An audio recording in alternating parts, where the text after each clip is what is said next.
My family treated me like a servant until my billionaire wife walked in. That sounds like revenge fantasy. It was worse. I did not even know she was my wife yet. For years, the Pierce family kept me near doors, shoes, bags, and errands, close enough to use and far enough to deny. So when I walked into the county clerk's office chasing one clean escape, I thought the worst lie in the room was the fake bride standing beside me. The county clerk looked from the screen to my face and pushed my application back through the glass. Pierce, you cannot apply for a marriage license, she said, loud enough for the line behind me to hear. You are already legally married. The woman beside me, the one I had paid to play bride for one afternoon, yanked her hand out of mine like my skin had burned her. I did not blame her. At Stonebridge County Clerk's office, bigamy was a word people whispered after criminals, not after men in rented jackets who were trying to escape a family dinner. The clerk turned the monitor toward me. 2 license photos sat side by side on the screen. Mine looked tired. Hers looked like it belonged on the wall of a boardroom. Name: Victoria Ashford. I read it once, then again. The fake bride slapped my deposit receipt against my chest. You said this was clean. It was supposed to be. Keep your supposed to be. She snatched the cash from my hand before I could answer and walked out with more dignity than I had left. The clerk folded her arms.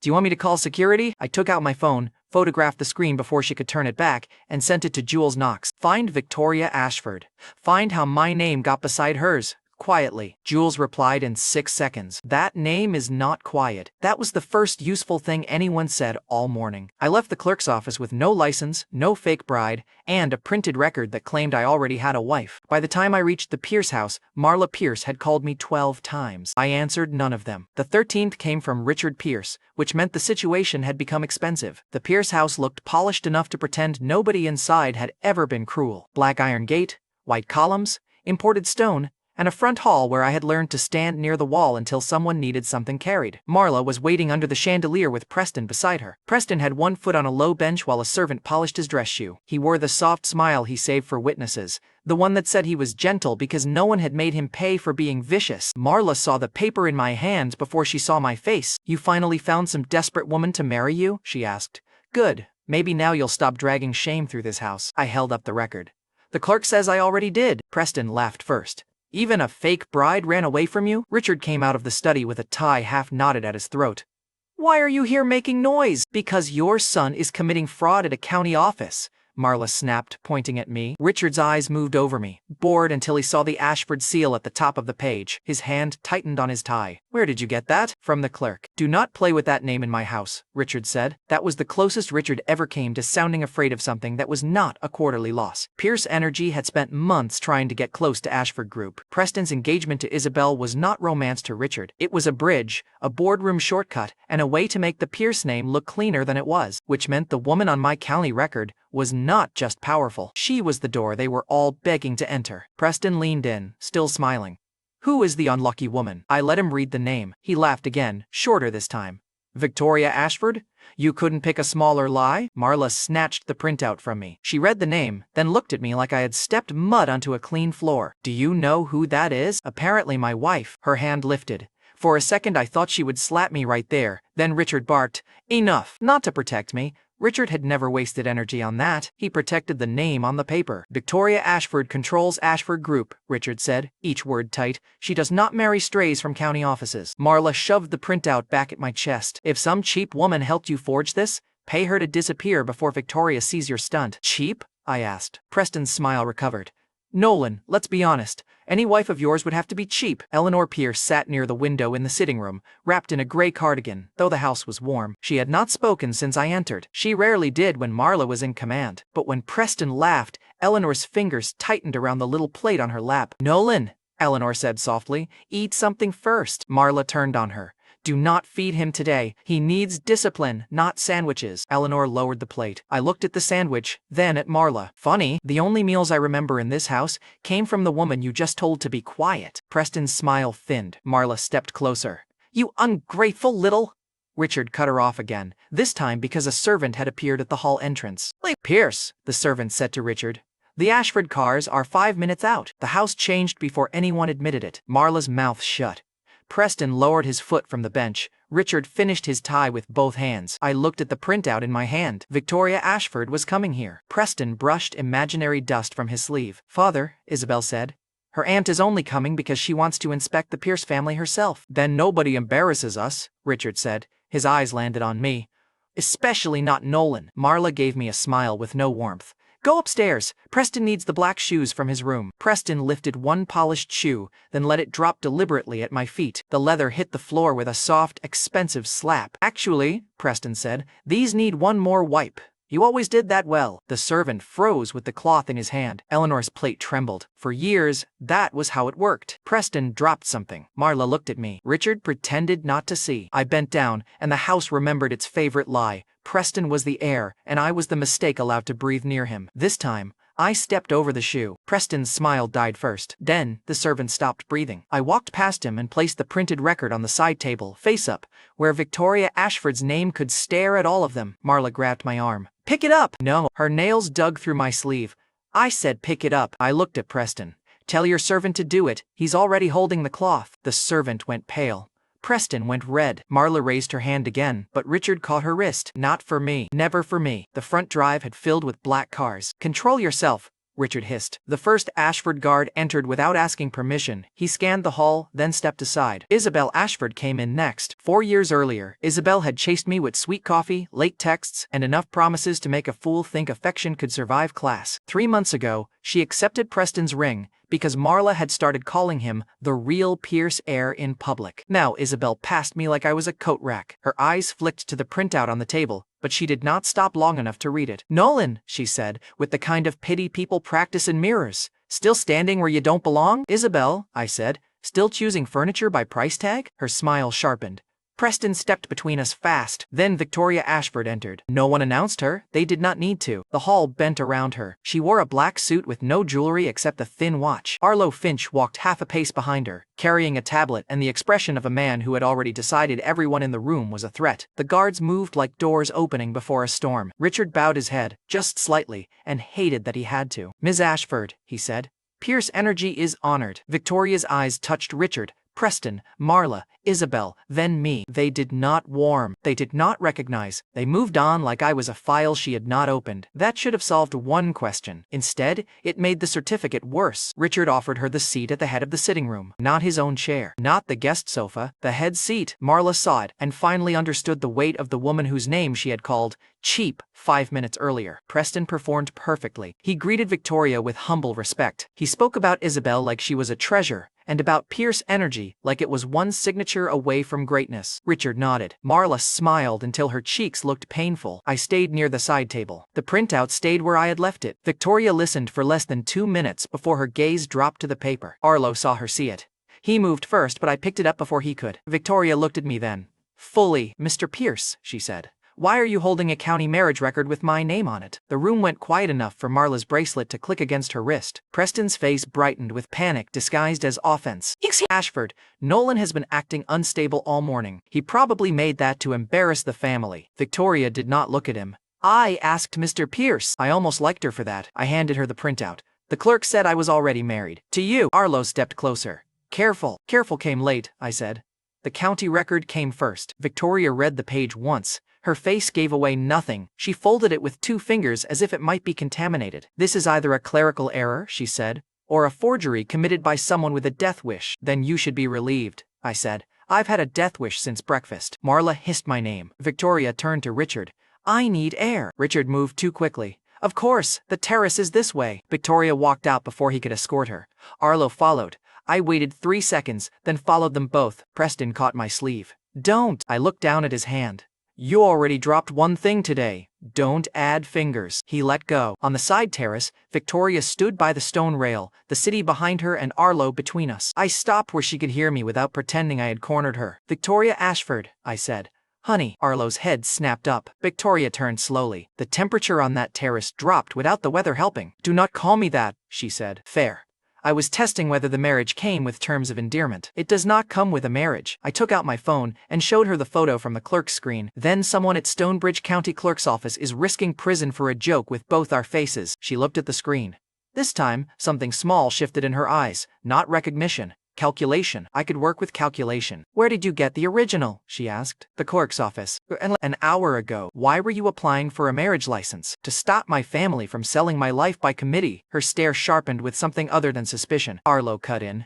Ms. Ashford does not owe you an answer. No, I said. But if someone married me to her on paper, she owes herself one. Victoria handed the phone back.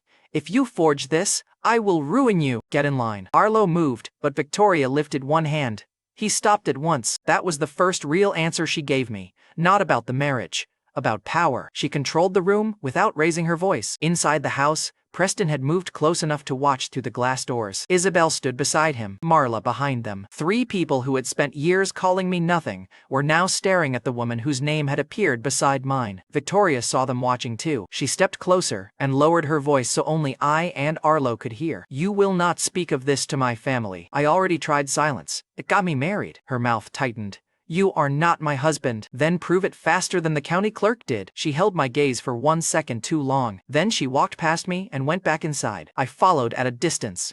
By the time we returned to the sitting room, Preston had already chosen his story. He looked wounded, gentle, noble, mobile, perfectly rehearsed. Ashford, Preston said, before I could speak. I'm sorry you had to be exposed to this. Nolan has always resented my engagement to Isabel. He followed you outside because he wants to use a fake record to damage our families. Isabel's eyes flicked to me. There was jealousy there, buried under disgust, but not enough to make her honest. Marla grabbed the opening.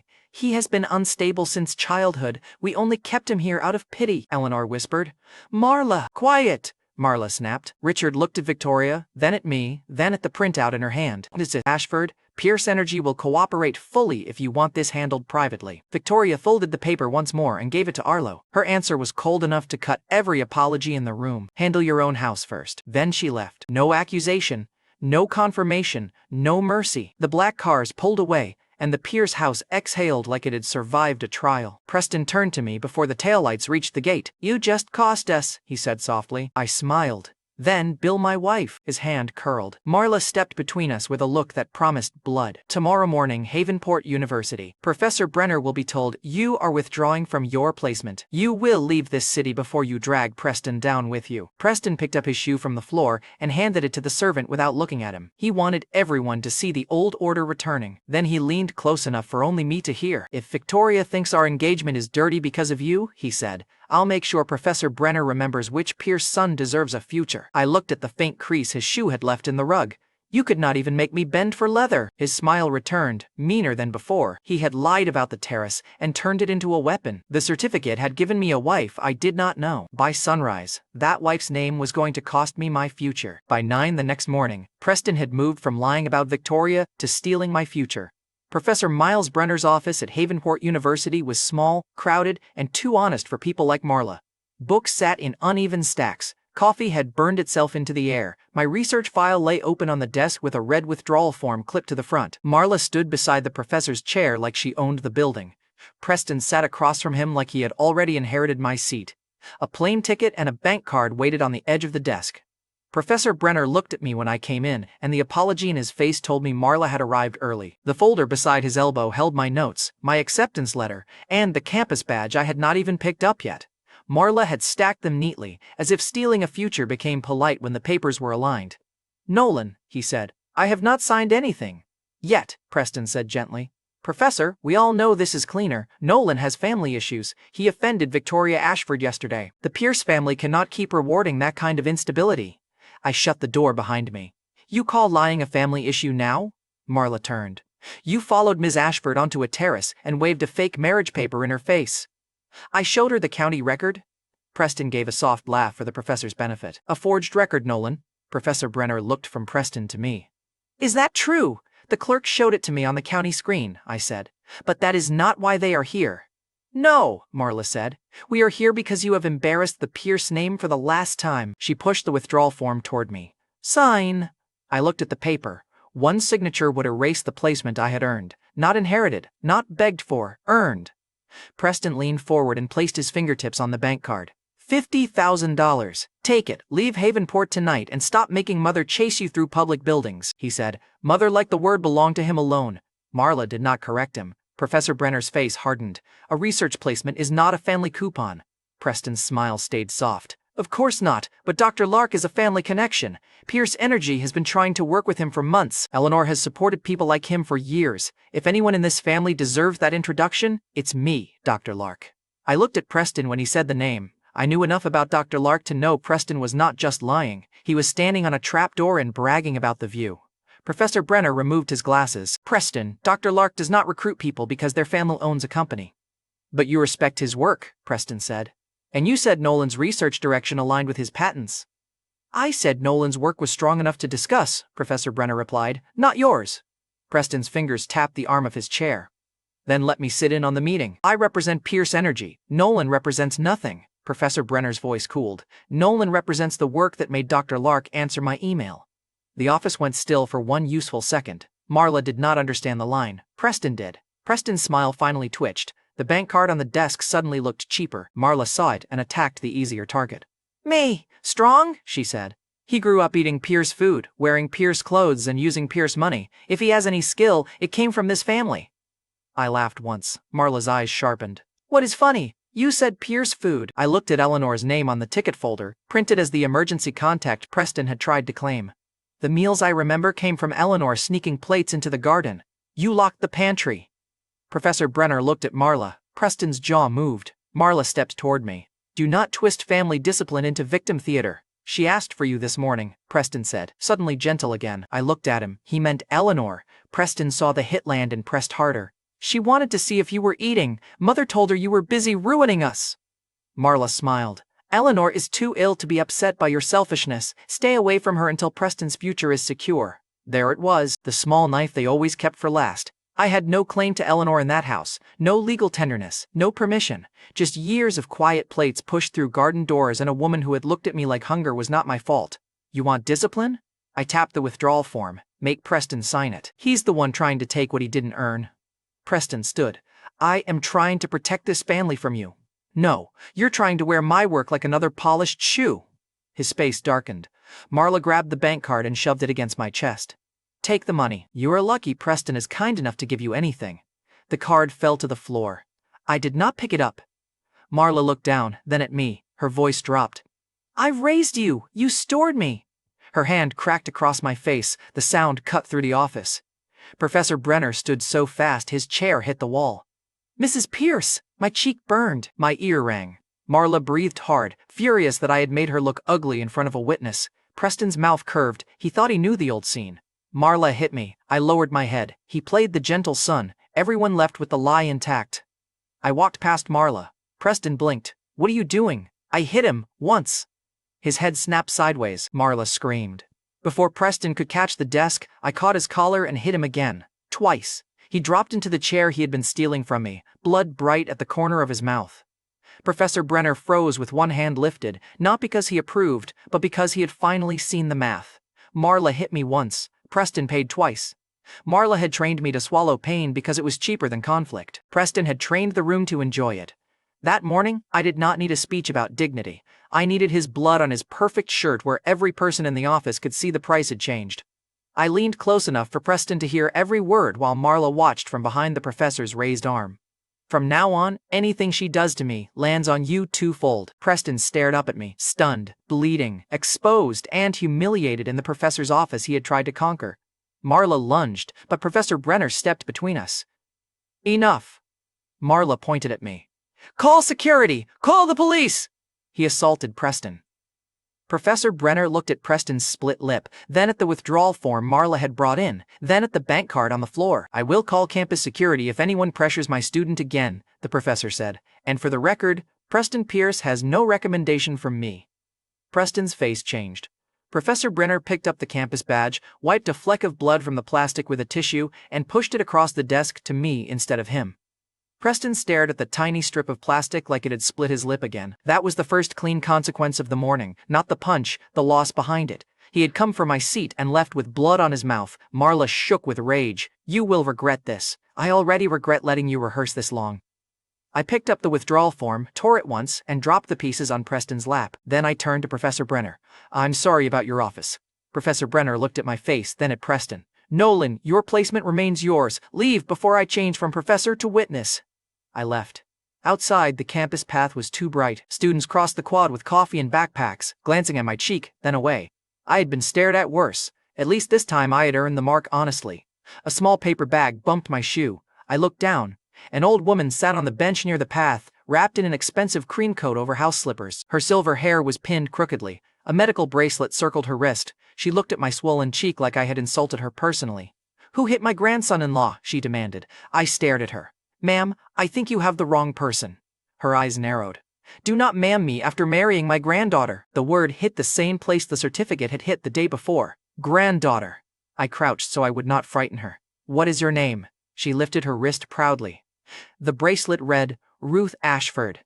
Under it was an emergency number. Ashford! Of course, because apparently my life had decided one impossible wife was not enough. It had sent me her grandmother with snacks. Ruth opened the paper bag and took out a warm-boiled egg. Before I could stop her, she wrapped it in a napkin and pressed it to my cheek. "Hold still," she ordered. "A husband cannot meet his wife looking like a kicked fence post." "I'm not her husband." Ruth patted my face harder. I held still. The warmth hurt, then helped. No one in the Pierce house had touched a bruise on me like that unless they were making it worse. I took out my phone and called the number on her bracelet. Arlo Finch answered on the second ring. "Who is this?" "Nolan Pierce. I found Ruth Ashford outside Havenport University." Silence. Then Arlo's voice turned sharp enough to shave bone. "Do not move. Do not touch her. Do not speak to her." Ruth snatched the phone from my hand. "Arlo, stop barking at my grandson-in-law." Another silence. This one was better. I took the phone back. "She seems confused, but she is safe." "Where are you exactly?" Arlo asked. "Campus path near Professor Brenner's building. Ms. Ashford is already on the way." "Victoria? You do not get to use her first name." Ruth leaned toward the phone. "He can. He is family." Arlo made a sound like he had bitten glass. 10 minutes later, a black car stopped at the curb hard enough to make students scatter. Victoria stepped out first. Arlo followed with 2 guards and the expression of a man arriving at a crime scene. Ruth brightened. "Victoria, look! I found him!" Victoria's eyes went from Ruth's hand on my sleeve to the egg against my face, then to the bruise. She did not ask if I was hurt. She did not ask who did it. She looked like she was collecting facts and deciding which ones could be used against me. "Ruth," Victoria said, voice controlled. "Come here." Ruth held my arm tighter. "No, he is hurt." Arlo pointed at me. "Step away from Ruth Ashford." "She has my sleeve," I said. "Take it up with her." Ruth glared at Arlo. "Do not be rude to my grandson-in-law." Victoria's mouth tightened at the word. "He is not your grandson-in-law." Ruth looked offended. "Then why did you marry him?" The campus path went quiet. A student passing with coffee slowed down. Arlo saw him and stepped into his line of sight. The student remembered he had somewhere else to be. Victoria looked at me. "What did you tell her?" "Nothing. She found me." "That happens to you often?" "Only with Ashford women, apparently." Arlo moved again. Victoria stopped him with one glance. Ruth pressed the egg back to my cheek and whispered loudly, "She gets cold when embarrassed." "I heard that," Victoria said. "Good," Ruth replied. Victoria Ashford looked almost human for half a second. Not soft, not warm, just caught by someone she loved enough not to crush. Then the moment vanished. She turned to Arlo. "Transfer him $300,000. I looked up. "For what?" "For 1 week of food, transportation, clothes, medical supplies, and inconvenience," Victoria said. "If my grandmother insists on trusting you, I will not have her eating whatever you can afford." I almost laughed. That was nearly generous until the insult. It was not an insult. It was an assessment. Arlo took my payment information like it smelled bad. My phone buzzed before he finished typing. $300,000. 1 week. Marla had tried to buy my disappearance for $50,000. Victoria Ashford had just paid 6 times that because Ruth liked how I held an egg to my face. Ruth smiled. "See, my granddaughter is good to her husband." Victoria closed her eyes for half a second. Arlo whispered, "Miss Ashford, people are watching." "Then stop whispering," Ruth said. "You make guilt look suspicious." Arlo actually stepped back. It was the first time I saw anyone in Victoria's orbit retreat from someone other than Victoria. When Victoria opened her eyes, she looked at me like I was a locked door she intended to break. "You will keep your phone on," she said. "You will answer when Arlo calls. You will not take my grandmother anywhere without telling me." "Then take her now." Ruth's grip tightened. "No." Victoria looked at Ruth's hand, then at my swollen cheek, then at the campus office behind me where Marla's screams still felt fresh. Her next sentence came out colder because she hated meeting it. "She stays with you until she calms down." Arlo almost choked. "Ms. Ashford." Ruth clapped once, delighted, then winced because the movement shook the egg against my cheek. Victoria saw the wince. Her face lost 1 layer of ice. Only one. Then she recovered and made it a threat. "If she sleeps poorly, Mr. Pierce, I will know." Victoria turned back to Arlo. "One night. Guards outside. No argument." Ruth beamed. "I should have refused. I had a fake marriage mystery, a bleeding brother, a stolen university fight, and an Ashford assistant who wanted to wrap me in caution tape." Instead, Ruth put the warm egg in my palm and looked at me like I was someone worth protecting. I said, "Fine, one night?" Victoria stepped closer. "If she is frightened, harmed, photographed, or used, I will make you regret the county clerk ever printed your name." I looked at her black car, her guards, her assistant, and the old woman clinging to my sleeve. "You people keep threatening me with things that already happened." Ruth tugged me toward the car. "Come on, grandson-in-law, we are going home." Victoria did not correct her fast enough. That was how I ended the morning, with Preston's blood on my knuckles, Victoria Ashford's money in my account, and her grandmother asleep against my shoulder like she had known me for years. By nightfall, Ruth refused the Ashford car, refused Arlo's guards, and refused to let go of my sleeve. By morning, she was in my East Row apartment, and the only address she kept whispering in her sleep was Ashford Ridge Estates. The first Ashford money hit my rent account before Ruth finished her second egg. $300,000 looked obscene beside my cracked kitchen counter. Ruth sat at that counter in one of my old sweatshirts, her cream coat folded carefully over the chair, tapping the warm egg against the table like it was a judge's gavel. "Too much salt," she announced. "I did not salt it." "Then you are underfeeding my granddaughter's husband." "I'm starting to think that title comes with chores." "It comes with breakfast." Ruth pushed half the egg toward me. "Eat." So, I ate. That was the strange part. Not the money, not the guards parked downstairs, not Arlo Finch calling every 15 minutes like suspicion had a schedule. The strange part was an old woman in my cheap apartment deciding I deserved food before questions. Ruth slept after breakfast. Not lightly, not nervously. She curled on my narrow couch, pulled my spare blanket to her chin, and slept so deeply the guard outside knocked twice to ask if she was still breathing. When I sent Victoria a photo of Ruth asleep, she called within 10 seconds. "Where is that?" "My apartment." "I can see that," Victoria said. "Why is she comfortable?" "Maybe my couch has lower standards than your estate." There was a pause. "Do not joke about my grandmother's condition." "Then stop treating me like I caused it." Arlo took the phone from her. "Bring Ruth Ashford to the Ashford Group lobby. Alone. You will hand her over and leave." Ruth opened one eye from the couch. "Tell Arlo he sounds ugly on the phone." I told him. He hung up. Ruth refused the lobby handoff. She refused the guard. She refused the black car when it arrived downstairs. She said she wanted Victoria, and when I said Victoria was busy, Ruth looked at me with sudden cunning. "Then, take lunch to her." "I'm not a delivery service." "You are a husband." Worse, that was how I reached the Ashford Group executive entrance wearing a delivery jacket and carrying a sealed lunch bag Ruth had bullied the guard into buying. Arlo met me outside the elevator like he had been waiting to enjoy my failure. "You are not on the visitor list," he said. I lifted the lunch bag. "I'm on the delivery log. This floor does not accept outside deliveries." "Then your lobby guard accepted a bribe badly." His face went flat. "You bribed Ashford security?" "No. I tipped a delivery driver $20 to let me carry a bag that was already cleared. Your system is dramatic, not complicated." The elevator opened behind him. Victoria stood inside, black suit, colder eyes, and no visible patience. "Arlo, why is there a delivery argument outside my office?" Arlo pointed at me. "Because your grandmother's temporary caretaker thinks trespassing is clever." "It worked," I said. Victoria looked at the lunch bag. "Did Ruth send that?" "She said you forget to eat when you're angry." Her hand stopped halfway to the elevator button. Victoria did not soften. The lunch bag had simply reached a place insults could not. Then she stepped aside. 5 minutes. Arlo looked personally betrayed. Inside her office, the city spread beneath glass walls and polished steel. Ashford Group did not decorate wealth. It weaponized it. Every chair looked like it cost more than a semester of tuition. Every silent assistant outside the glass moved as if Victoria's mood could affect the stock market. I placed the lunch bag on her desk. Victoria did not touch it. "What do you want?" "Beware. You came in a costume for answers?" "I came in a costume because your assistant thinks doors are personality traits." Arlo, standing behind me, said, "I heard that." "I aimed it at you." Victoria opened the lunch bag. Ruth had sent soup, crackers, and a note written in shaky block letters. "Be nice to my husband." Victoria folded the note once, very slowly. "Ruth has memory gaps," she said. "She attaches to familiar ideas. That does not make her claims true." "Then why did she know the word husband before I showed her the certificate?" Victoria's eyes lifted. I saw the question land. She hated that it landed. "I am investigating the county record," she said. "So am I." "You will stop." "No." Arlo stepped forward. "Mr. Pierce." I turned. "You know, for a man whose job is controlling access, you spend a lot of time being surprised when people get in." Victoria's mouth almost moved.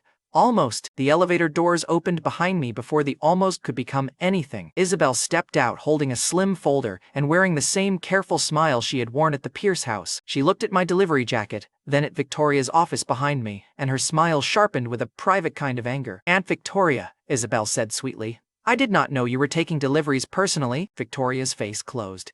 Isabel, not now. Isabel ignored the warning and turned to me.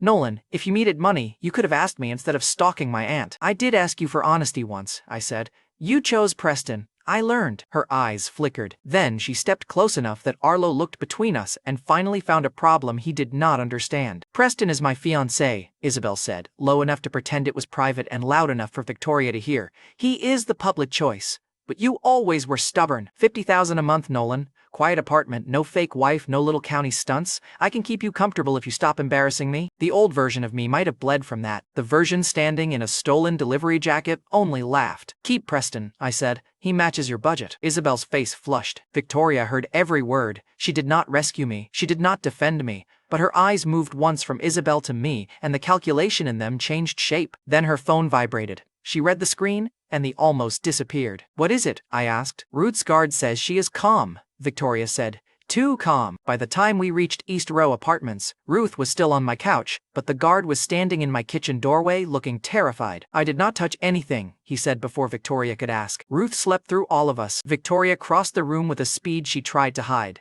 She crouched beside the couch. Her hand hovered over Ruth's shoulder, then settled lightly on the blanket. No command, no threat.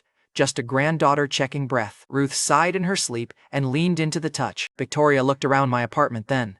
The cracked counter, the chipped mug by Ruth's hand, the folded coat, the eggshells in a bowl, the little towel I had warmed for Ruth's hands, because she kept complaining that Ashford air was too cold even when she was nowhere near it. Her gaze stopped on the towel. What did you give her? Victoria asked. A blanket. Eggs. The right to insult my kitchen. Arlo checked the windows. This could still be manipulation. Ruth opened one eye. Arlo, if you accuse my grandson-in-law again, I will make you eat soup without salt. He shut his mouth. Victoria looked down at Ruth.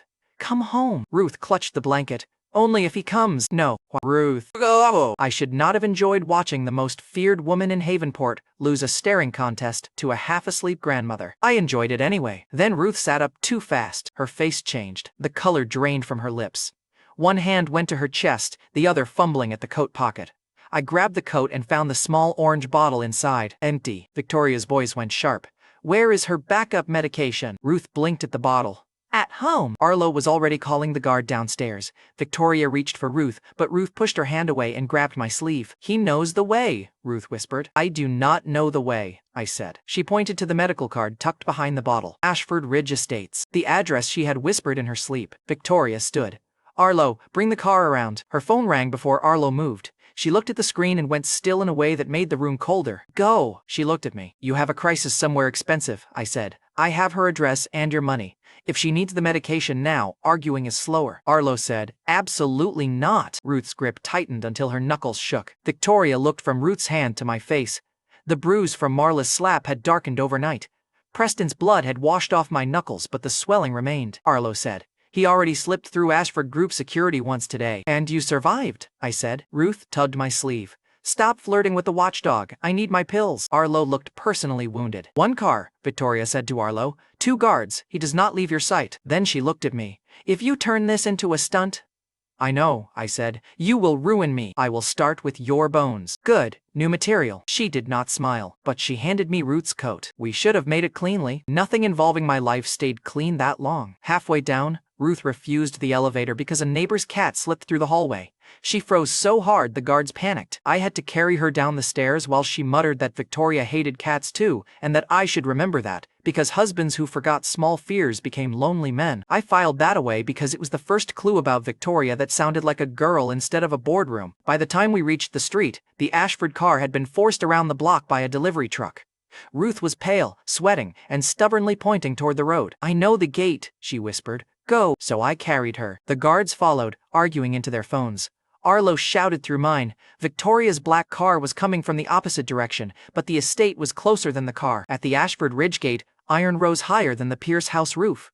Cameras watched the road. 2 guards stepped out of the booth and hesitated when they saw me carrying an old woman in slippers and an expensive coat. Medication? I said. She lives here. One guard reached for his radio. A familiar voice cut in before he could speak. Well, that is pathetic. Isabel Ashford stood near a silver car with Preston beside her. Marla had come too, dressed for a social visit and wearing the expression she used when she wanted servants to feel poor. Preston's lip was swollen from my fist. Seeing it improved my morning. Isabel's eyes moved from Ruth in my arms to my delivery jacket. Nolan, tell me you did not follow my aunt all the way to her family gate. I do not have time for you. That made her smile sharpen.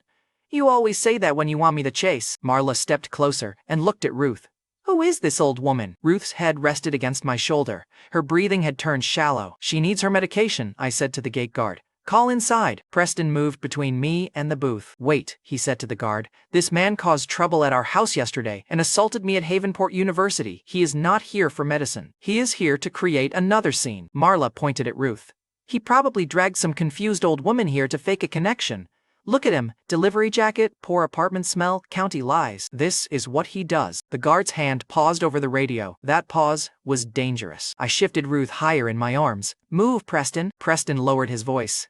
Apologize to mother first. Ruth made a small sound. The empty bottle rattled in my pocket. I stepped forward. Preston shoved my shoulder. Not hard enough to knock Ruth down. Hard enough to prove he would if I kept moving. Something in me went quiet. I hooked my foot behind Preston's ankle and drove my shoulder into his chest. He hit the curb on his back with a sound that made Isabel gasp for a useful reason. His status dropped with his body. Marla screamed, Nolan! Twofold was yesterday, I said. Today I'm in a hurry. I turned back to the guard. Radio inside now. Isabel blocked him next, not with her body, with her name. I am Isabel Ashford, she said to the guard. My parents are expected inside, and Preston is my fiancé. Do not open that gate for Nolan Pierce. He is trying to use my family. The guard looked trapped between a bleeding old woman and a woman with the right last name. Marla saw the hesitation and got uglier. You hear, Miss Ashford? Marla snapped.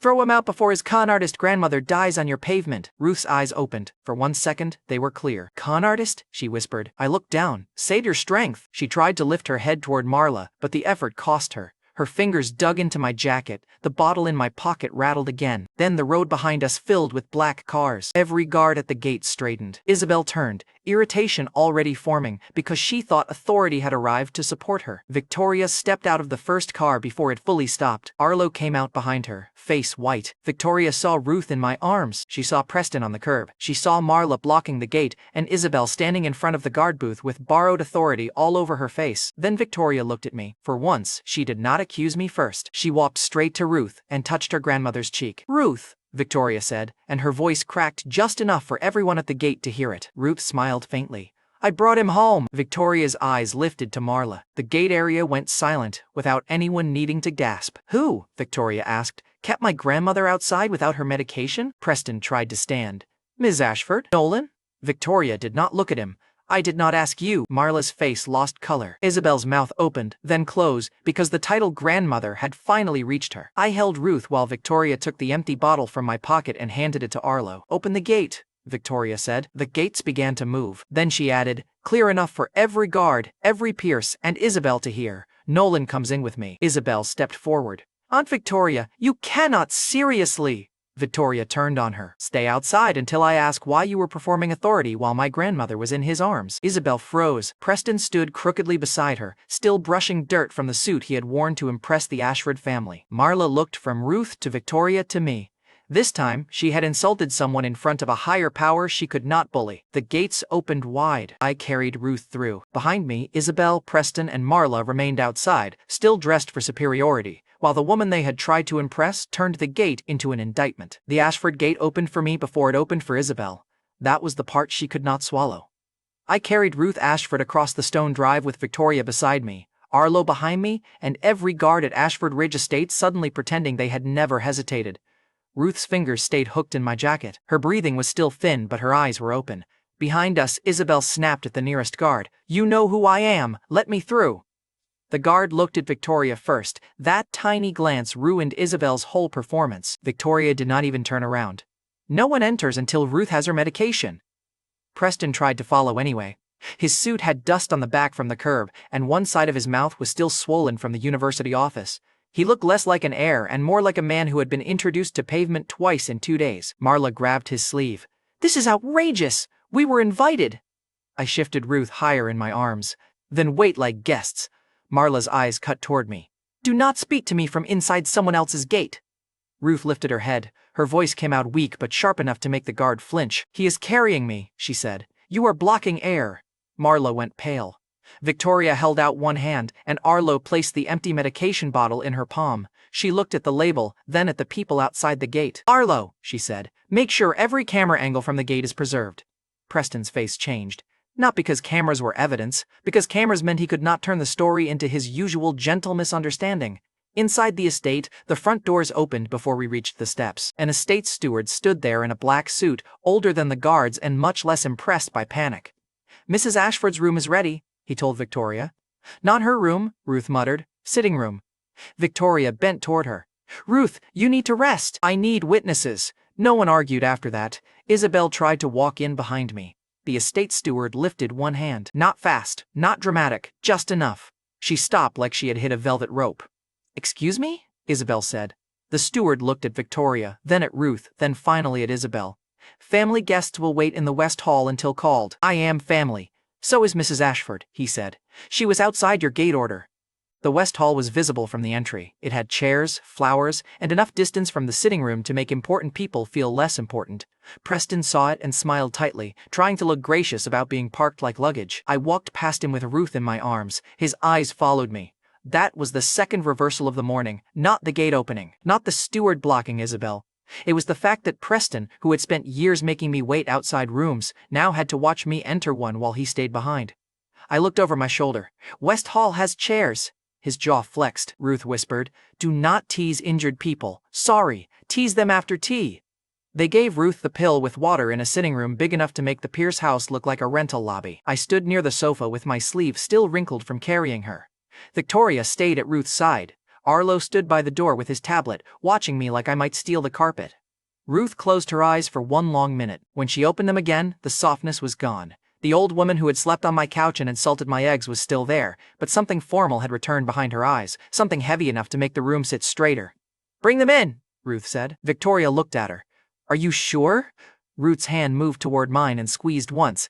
They called me his con artist grandmother. Victoria's face went still. Arlo opened the doors. Isabel entered first because of course she did. Preston followed with one hand near his ribs. Marla came behind them, lips pressed thin. Arthur Ashford and Camille Ashford were already in the room when the doors opened from the opposite side. Camille wore diamonds in daylight. Arthur held a leather folder with the Ashford trust seal on it. So that was the visit. Not concern, not family. They had come for Preston and Isabel's engagement gift. Camille saw Ruth upright on the sofa and smiled too quickly. Mother, thank God! We were terrified when the guard said there was confusion at the gate. Ruth looked at her. You were terrified the trust meeting would be delayed. Camille's smile died halfway. Arthur cleared his throat. This is not the moment. Then why are you holding the trust folder? Ruth asked. The folder lowered an inch. I almost respected her aim. She had been half-conscious 10 minutes earlier, and she still hit the richest target in the room first. Preston stepped forward with the bruised patience of a man trying to look noble while his cheekbone was swelling. Mrs. Ashford, he said, I am relieved you are safe. Nolan created chaos outside, but I tried to prevent him from using your condition. Victoria looked at him. By standing between my grandmother and her medication, I did not know who she was. That is not a defense, Victoria said. That is the whole problem. Marla could not help herself. She pointed at me. He was carrying a sick old woman in a delivery jacket. What were we supposed to think? Ruth reached for the teacup on the table. I thought she wanted to drink. She tipped the tea onto the saucer, set the cup down, then flicked 2 drops from her fingers onto Marla's perfect sleeve. Marla jerked back like the tea had been acid. Ruth smiled. Now you look properly offended. Continue. No one breathed for 3 seconds. The old madam of the Ashford family had just stained Marla Pierce in the Ashford sitting room, and every person there knew Marla could not wipe it off without admitting she had been marked. Marla's mouth opened. Richard would have told her to be quiet if he had been there. Richard was not there, so Preston did it for him. Mother, he whispered. Ruth looked at Preston. Mother, you use that word loudly. His expression stiffened. You let that woman slap Nolan at Havenport University, Ruth said. Then today you blocked him while he carried me. Tell me, Preston Pierce, when exactly does your kindness begin? Preston's polished face cracked. Nolan assaulted me. Twice, I said. Keep the record accurate. Arlo made a small choking sound near the door. Victoria did not look amused, but one corner of her mouth almost betrayed her. Isabel recovered before Preston did. Grandmother, Nolan is twisting this. He has always been obsessed with me. He came to the gate because he knew Preston and I would be there. Ruth turned to her. The word grandmother had sounded natural in Isabel's mouth until Ruth heard it. Then it became borrowed jewelry. You stood at my gate, Ruth said, used my name, and ordered my guard to ban the man carrying me. Isabel's color rose. I did not know it was you. You did not need to know it was me. You needed to know it was a person who could not breathe. Camille stepped in, smoother than her daughter. Mother! Isabel made a mistake under stress. Preston's family was also confused. We should not let an illegitimate Pierce boy turn this into a family fracture. There it was, the old label, imported into a room where it finally had no authority. Ruth's hand tightened around mine. Victoria looked at Camille. Do not call him that here. Camille blinked. Victoria, surely you are not defending him. I am defending the fact that my grandmother is alive because he carried her while your daughter performed gate authority. Arthur's jaw tightened. Victoria, she turned to him. Say my name again like a warning and I will make this conversation about your department budget. Arthur shut his mouth. That was the Ashford difference. At Pierce House, people shouted until someone weak or bent. In Victoria's world, one sentence could cost a man a floor of employees. Ruth lifted the trust folder from Arthur's hand. He let her take it. Of course he did. She opened it on her lap. Inside was a cream envelope, embossed, heavy, and clearly prepared before anyone expected blood pressure, gate cameras, or me.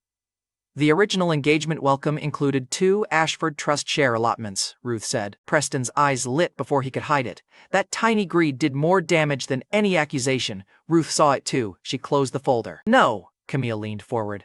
Mother, the allotments were already discussed. Discussed, Ruth said, not given. Preston swallowed.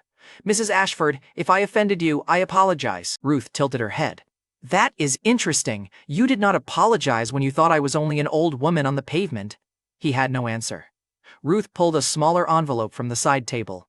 For Isabel's engagement, the Ashford family will provide a courtesy check of $180,000. Camille's face went hard. Arthur looked at the folder like someone had cut a vein in it. Preston stared at the envelope. The room understood the difference before anyone explained it. Trust shares meant entry. A courtesy check meant charity with a ribbon. Ruth held the small envelope out. No one took it. I looked at Preston. You should take it. You always liked money you did not earn. His eyes snapped to me. Marla stepped forward. Nolan. The way she said my name almost made me laugh. Not because it was funny, because I knew the tone. That was the voice Marla used when she wanted me to crawl under the table and clean up a mess Preston had made. The furniture was expensive. The witnesses were Ashford. Her command still reached for the same old handle. Fix this, she hissed. Preston's eyes flickered toward the trust folder. There it was. They did not want me gone yet. Not while Ruth's hand still held mine. Not while my voice might reach the old madam who had just cut their prize in half and then kept cutting. Marla swallowed her rage and forced softness onto her face. It looked painful. Nolan, she said, louder this time, so Ruth could hear.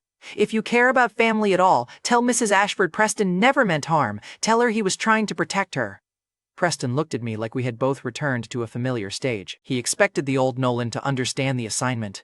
Apologize for him, bleed for him, sell my own bruise so his future could stay pretty. I looked at Ruth. Preston did not protect you. Marla's face twitched. I pointed at the envelope. That check is too generous. Ruth's eyes brightened. Preston's mouth opened. You ungrateful! Marla started. Victoria moved faster than Marla expected. One hand lifted, 2 guards stepped in, and Marla stopped as if she had hit glass. Ruth nodded toward the window. Beyond it, the old Ashford family chapel stood across the courtyard, white stone under black trees. Preston Pierce will kneel outside the chapel, Ruth said. Preston stared at her. What? Ruth's voice did not rise. Until sunrise. Isabel recoiled. Grandmother, that is humiliating. Yes, Ruth said. I chose the punishment carefully. Preston looked at Victoria, then Arthur, then Camille, hunting for someone whose greed outranked Ruth's anger. No one moved. Marla finally lost control. My son will not kneel like a criminal while that thing is treated as a guest. The guards shifted toward her again. I stepped before they could. Careful. You hit me, he pays twice. You insult Ruth, apparently he kneels. Preston's face twisted. Victoria looked at the estate steward. Escort Preston Pierce to the chapel courtyard. Aunt Victoria, Isabel said, voice shaking with rage. If you do this, people will talk. Victoria's gaze cut to her. Good. Then maybe they will ask why he was there. The steward walked to Preston. He did not grab him. He did not need to. He only opened the sitting room door and waited with the calm of a man who knew the estate obeyed Ruth before it obeyed anyone's pride. Preston walked out. Marla followed 2 steps, but Victoria stopped her. "You may watch from the covered hall," Victoria said. "You may not comfort him." Marla looked like she wanted to spit. She swallowed it because the Ashford floor cost too much. Isabel stayed behind, shaking. Her eyes found me with a hatred that had too much possession inside it to be simple disgust. "You enjoy this," she said. "A little," I said. Ruth patted my hand. "Honesty is healthy," Arlo muttered. "Questionable medical advice." Ruth heard him. "You can kneel too if you miss him." Arlo went silent. Since the county clerk had looked at me like a criminal, every room had tried to put me back in place. This one failed. Marla could not order me out. Preston could not polish his way through it. Isabel could not make her last name open every door. And Victoria Ashford, the woman who kept saying she was not my wife, had just made her estate treat me like someone worth admitting. Ruth turned to the steward. "Prepare the East guest suite for Nolan." Victoria's eyes narrowed. "Ruth! He carried me," Ruth said. "He stays." Arlo spoke carefully. "There are security concerns." Ruth pointed at the chapel window. "There is your security concern. It is kneeling. I should have refused the suite." Then I saw Preston through the glass, lowering himself onto the cold stone in front of the chapel, while Marla stood under the covered hall with both hands clenched uselessly in her sides. I said, "East suite sounds fine." Victoria looked at me. "For Ruth," I added. "Of course," she said. Neither of us sounded convinced. That night, the estate gave me a room larger than my entire apartment. A clean shirt waited folded on the bed. Arlo had a guard posted outside my door and another at the stairway because hospitality apparently tasted better with surveillance. Near midnight, I opened the curtain. Preston was still kneeling in the chapel courtyard. His expensive suit had lost its shape. Isabel stood 10 feet away arguing with Camille in sharp whispers. Marla kept looking up at my window, and every time she did, I lifted the glass of water from my nightstand like a toast. Petty? Absolutely. Some wounds deserved proper manners. At 2 in the morning, Arlo slid a guest conduct sheet under my door. No unsupervised movement, no access to family offices, no contact with Ruth without staff present. I wrote one line at the bottom and slid it back. "Tell Ruth." 5 minutes later, the paper disappeared. No replacement came. At dawn, the estate smelled like coffee, polished wood, and revenge cooling on stone. Preston was gone from the courtyard, but the wet imprint of his knees remained on the chapel step. Ashford's servants walked around it without looking down. That was worse than staring. I came downstairs expecting Arlo, a guard, or Victoria's newest threat. Instead, Ruth sat at the breakfast table in a pale blue shawl with 2 old leather marriage books placed in front of her. Victoria stood at the far end of the table, perfectly dressed, perfectly still. The books had the Stonebridge County seal stamped into the covers. My name was written on a ribbon tag across one. Victoria's was written across the other. Ruth tapped the books with one thin finger. "Now," she said, looking from Victoria to me, "why is my granddaughter pretending not to know her husband?" Marriage books did not look fake. That was the first problem. They looked old enough to have been handled, protected, and hidden by someone who expected the future to need them. The leather had softened at the corners. The Stonebridge County seal was pressed into both covers. My name sat on one ribbon tag. Victoria's sat on the other. Victoria did not touch them. I did. Arlo made a sound behind me. "Relax," I said. "If paper could bite, the county clerk would have lost a finger already."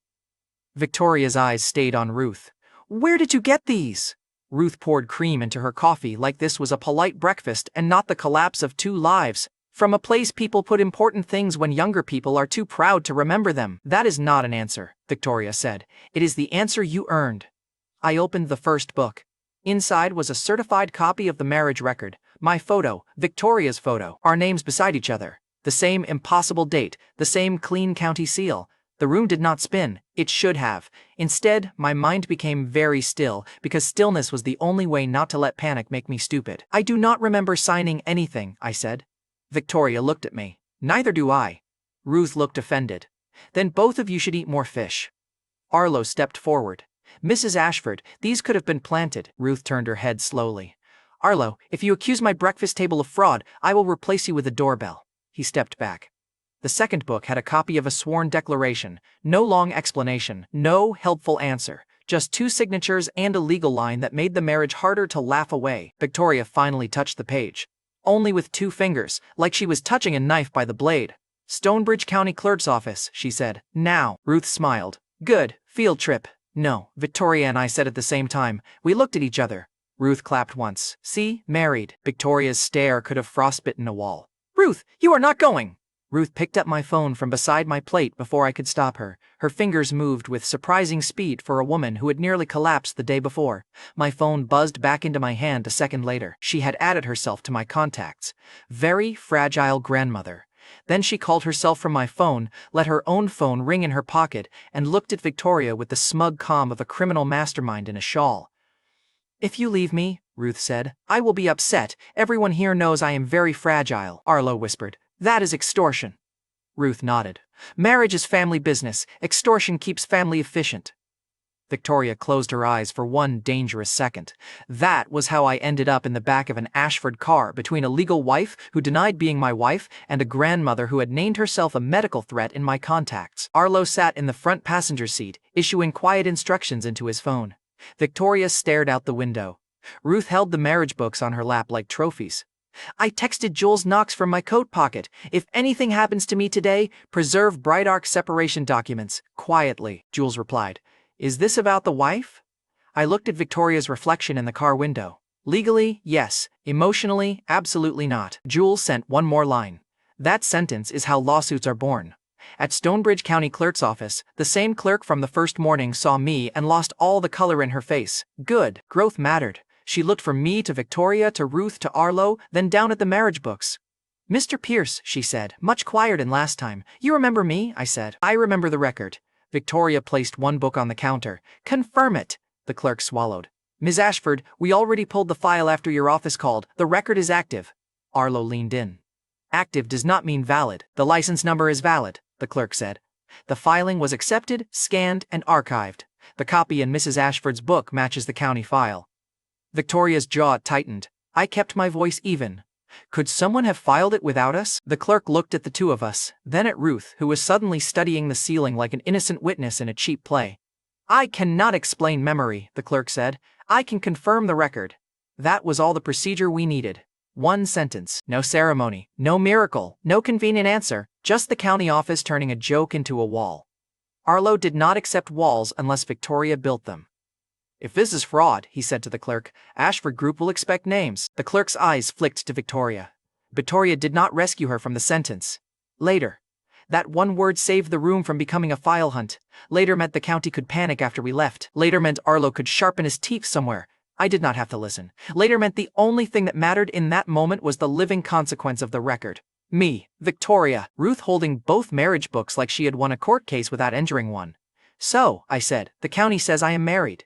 The county is correct, the clerk said. I looked at Victoria. Congratulations. Do not, she said. Fair. Condolences.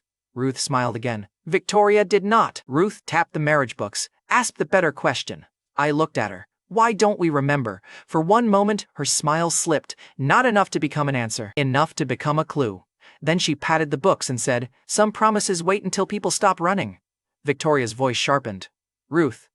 Ruth looked innocent again, too innocent. The clerk lowered her eyes, and even Arlo stopped breathing down her neck. No one in that office laughed after that. Ruth smiled at me. There, you are official. Victoria turned to me. Divorce. Immediately, I said. The clerk froze. Ruth's smile vanished. Victoria heard the silence but pushed through it. My attorney will draft terms. You take nothing from Ashford Group, Ruth's trust, or my personal assets. My attorney will send the same demand, I said. You take nothing from my company, my patents, or anything I built before the county decided to play matchmaker. Arlo turned around so fast his seatbelt snapped against his shoulder. Your what? Victoria's eyes sharpened. I smiled at her. You are not the only person in Havenport with assets worth protecting. My phone vibrated in my pocket before she could answer. Jules, Bright Arc pre-listing packet is insulated, but spouse language could complicate timing. Say nothing public. I deleted the notification from the lock screen. Victoria noticed the movement. Of course she did. Who are you texting? She asked. A man who worries professionally. About your patents? About bad weather. Arlo leaned closer. It is sunny. Then he is very good at advance work. Victoria's eyes stayed on my face. She did not know what Bright Arc meant yet. She only knew I had something large enough to protect and enough nerve to protect it from her. That bothered her. Good. It was a stupid line to say in front of Ruth. I knew that the second her hand tightened around the marriage books. Divorce? Ruth whispered. Victoria's face changed first. Not much, just enough. Ruth, she said. Ruth tried to stand. Her knees gave out. I caught her before her shoulder hit the counter. The clerk screamed for help. Arlo was already calling the car. Victoria dropped beside me, one hand under Ruth's head, the other gripping her wrist. Ruth's eyes fluttered open for half a second. She looked at me. "Not Victoria. Don't leave her," she whispered. Then her hand went limp. The next 20 minutes became black cars, white lights, and Victoria Ashford, losing one layer of control at a time. At Havenport Memorial Hospital, the VIP ward opened before we reached the doors. No paperwork touched Victoria's hands. No nurse asked Ruth to wait. Power moved around her like traffic parting for an ambulance. But power did not make Ruth wake faster. Victoria stood beside the hospital bed with both hands folded so tightly her knuckles looked pale. Arlo stayed near the glass wall, silent for once. I stood on the other side with Ruth's contact name still glowing on my phone. Very fragile grandmother. The joke had stopped being funny. A doctor came out of the room after the first check. Victoria looked at him once, and he compressed the entire medical lecture into the only thing that mattered. "No stress," he said. "No emotional shocks. If she believes the marriage is protecting her, do not tear that away today." Victoria's face went colder because fear had nowhere else to go. She turned to me. "You heard him." "I heard him." "Then say it when she wakes." "Say what?" Her voice dropped. "That divorce is not happening." I looked through the glass at Ruth, small under the hospital blanket, the same woman who had pressed a warm egg to my bruised cheek like my pain was her business. I had wanted freedom for so long that I had tried to hire a stranger to fake it. Now freedom was standing on the other side of a hospital door, and the price was an old woman's heart. Ruth woke near sunset. Victoria reached her first. Ruth's eyes moved past her and found me. "You won't divorce?" Victoria looked at me. Arlo looked at me. The whole ward waited like my lie had become medicine. I stepped closer to the bed. "No divorce." Ruth stared at me. I added the only honest piece I could afford. "Not while it hurts you." Her breathing eased. Victoria's shoulders lowered by a fraction. She did not thank me. She did not need to. The relief showed before she could bury it. Ruth studied my face as if she knew I had given her the truth with a hook hidden inside. "Not while," she repeated. I said nothing. She poked my wrist with one finger. Weak, but accusing. "You argue like a lawyer," she said. "I dislike lawyers." "Me too." "Then do better." That landed harder than it should have. Because Ruth was not asking for romance. She was asking me not to turn her fear into a loophole. The woman had known me for days, maybe years, in whatever broken hallway her memory kept opening, and somehow she had already found the cheapest part of my answer. "I took the hit. No divorce," I said again. "No loophole tonight." Ruth's hand relaxed. Ruth turned her head toward Victoria. "You too." Victoria took longer. Too long. Ruth's fingers twitched against the blanket. Victoria leaned down and said, "No divorce." Ruth did not blink. "No loophole," she whispered. Victoria's eyes moved to me for half a second. I lifted both hands. "Do not look at me. I already got caught." Ruth waited. Victoria's throat moved once. "No loophole tonight." Ruth frowned. Victoria exhaled through her nose. "No loophole while it hurts you?" That was not a love confession. It was not even trust. But it was the first time Victoria Ashford let an old woman force her cold logic into the same cage as mine. Ruth looked satisfied enough to keep living out of spite. Ruth smiled, exhausted and victorious. "Good, now feed him. He gets thin when women scare him." Arlo coughed into his fist. I looked at Victoria. "For the record, I am scared by paperwork too." "You should be," she said. "You are about to sign employment forms."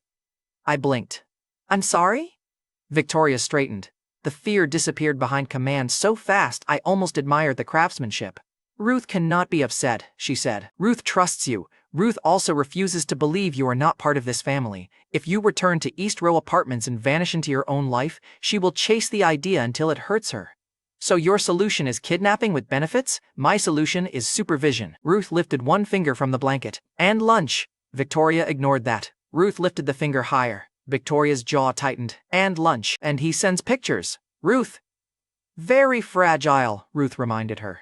Arlo looked at the ceiling like he was asking it to intervene. The ceiling, unlike me, had the good sense to stay out of Ashford marriages. Arlo's mood recovered the moment supervision appeared. "Ashford Group Research Division, temporary consultant badge, restricted access, direct monitoring." I looked at him. "You rehearsed that with joy." "Yes," Arlo said. Victoria ignored us. "You will report tomorrow morning. You will answer Arlo's calls. You will stay close enough that Ruth can see you at lunch if needed." "And if I refuse?" Ruth opened one eye. "Then I will be upset." I looked at the ceiling. "No," God answered. "Coward." Victoria handed me a visitor badge from Arlo's tablet case. It had already been printed. My photo from the clerk record stared back at me with the expression of a man who had made poor administrative choices. "You printed this before asking," I said. I did ask, Victoria said. You just wasted time answering. Ruth patted the blanket. A tiny cream-colored dog popped his head from the basket beside her bed. I stared at it. Why is there a dog in the VIP ward? Ruth lifted the dog with both hands and placed him in my arms. His name is Mr. Whiskers. The dog licked my thumb. Arlo looked personally defeated. It is a dog. Yes, Ruth said. That is why the name is funny. Victoria's face tightened strangely at the word whiskers. I saw it. So did Ruth. Ruth smiled like she had just moved another piece on the board. Victoria has always been silly about cats. Victoria turned toward the door. This conversation is over. I looked down at the dog in my arms, then at the badge in my hand. That morning, I had gone to confirm whether I was married. By night, divorce was forbidden. My legal wife had put me on her payroll, her assistant had assigned himself as my jailer, and Ruth Ashford had armed me with a dog named Mr. Whiskers. The badge was still warm from the printer. The dog was warmer. Arlo pointed at both like they were equally suspicious. Tomorrow, he said, do not be late. Mr. Whiskers sneezed on him. For once, I had no notes. Ashford Group gave me a restricted badge, a temporary desk, and a dog with a cat name. Arlo Finch treated all three like security threats. He met me in the lobby the next morning with 2 guards, a tablet, and the exhausted face of a man whose life had been ruined by grandmothers with opinions. Mr. Pierce, he said, you are here as a temporary consultant. You are not family. You are not executive staff. You are not allowed on the top floor without escort. Mr. Whiskers sneezed from the carrier in my hand. I looked down at him. He disagrees. The dog has no clearance. He has Ruth. Arlo's tablet buzzed. He read the message and looked like the building had betrayed him. Mrs. Ashford says Mr. Whiskers has lunch privileges. Smart woman. She also says you must send her a photo before noon. My phone buzzed too. Very fragile grandmother. Make him smile. Victoria forgets smiling is legal. I held up the dog and took a picture. Mr. Whiskers looked pleased. Arlo looked miserable in the corner. I sent it. Ruth replied with 12 heart symbols and 1 warning. Do not let Victoria pretend she dislikes him. She only dislikes cats. I looked at the dog. Congratulations, I told him. You are a weaponized childhood clue. Arlo narrowed his eyes. What does that mean? It means your security briefing is missing whisker sensitivity. Do not say whisker sensitivity in this lobby. The elevator opened before I could answer. Victoria stood inside. Black suit, clean watch, expression sharp enough to cut the leash.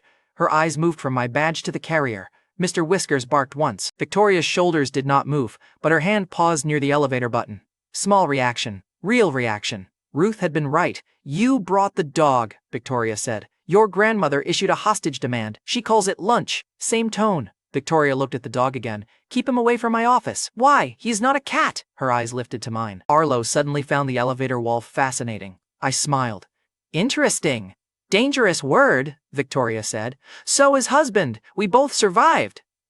The elevator doors closed with all 4 of us inside. Victoria, Arlo, me, and the smallest approved scandal in Ashford Group.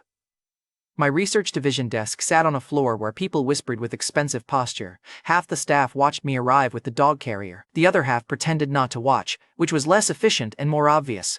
The badge turned red at the first secure door. Arlo looked delighted. Then the scanner flashed green. Victoria had already overridden it. Arlo's delight died young. Temporary access, Victoria said.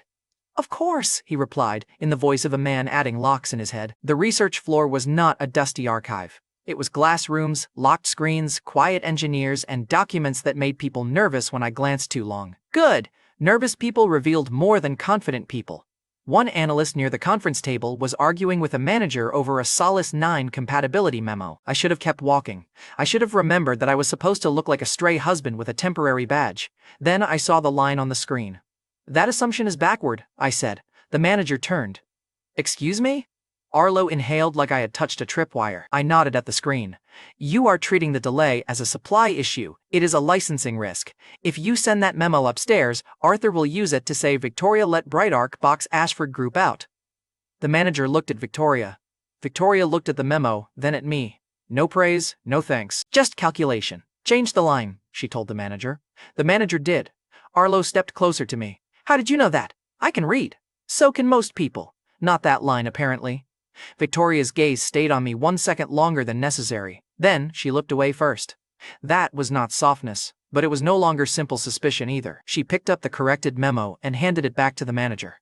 Run the revision before Arthur sees the old version, she said. The manager left fast. Arlo waited until the glass door closed.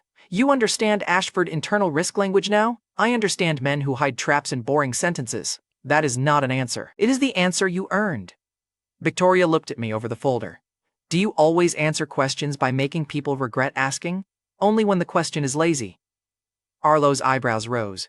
Victoria should have cut me down for that. Instead, she slid the memo across the table and tapped one paragraph with her nail. Then tell me what else is lazy. There it was, a test. Not warm, not trusting. Better than both. I read the paragraph once. This line assumes Bright Arc wants delay. Wrong. Delay weakens everybody except the person trying to blame you for it.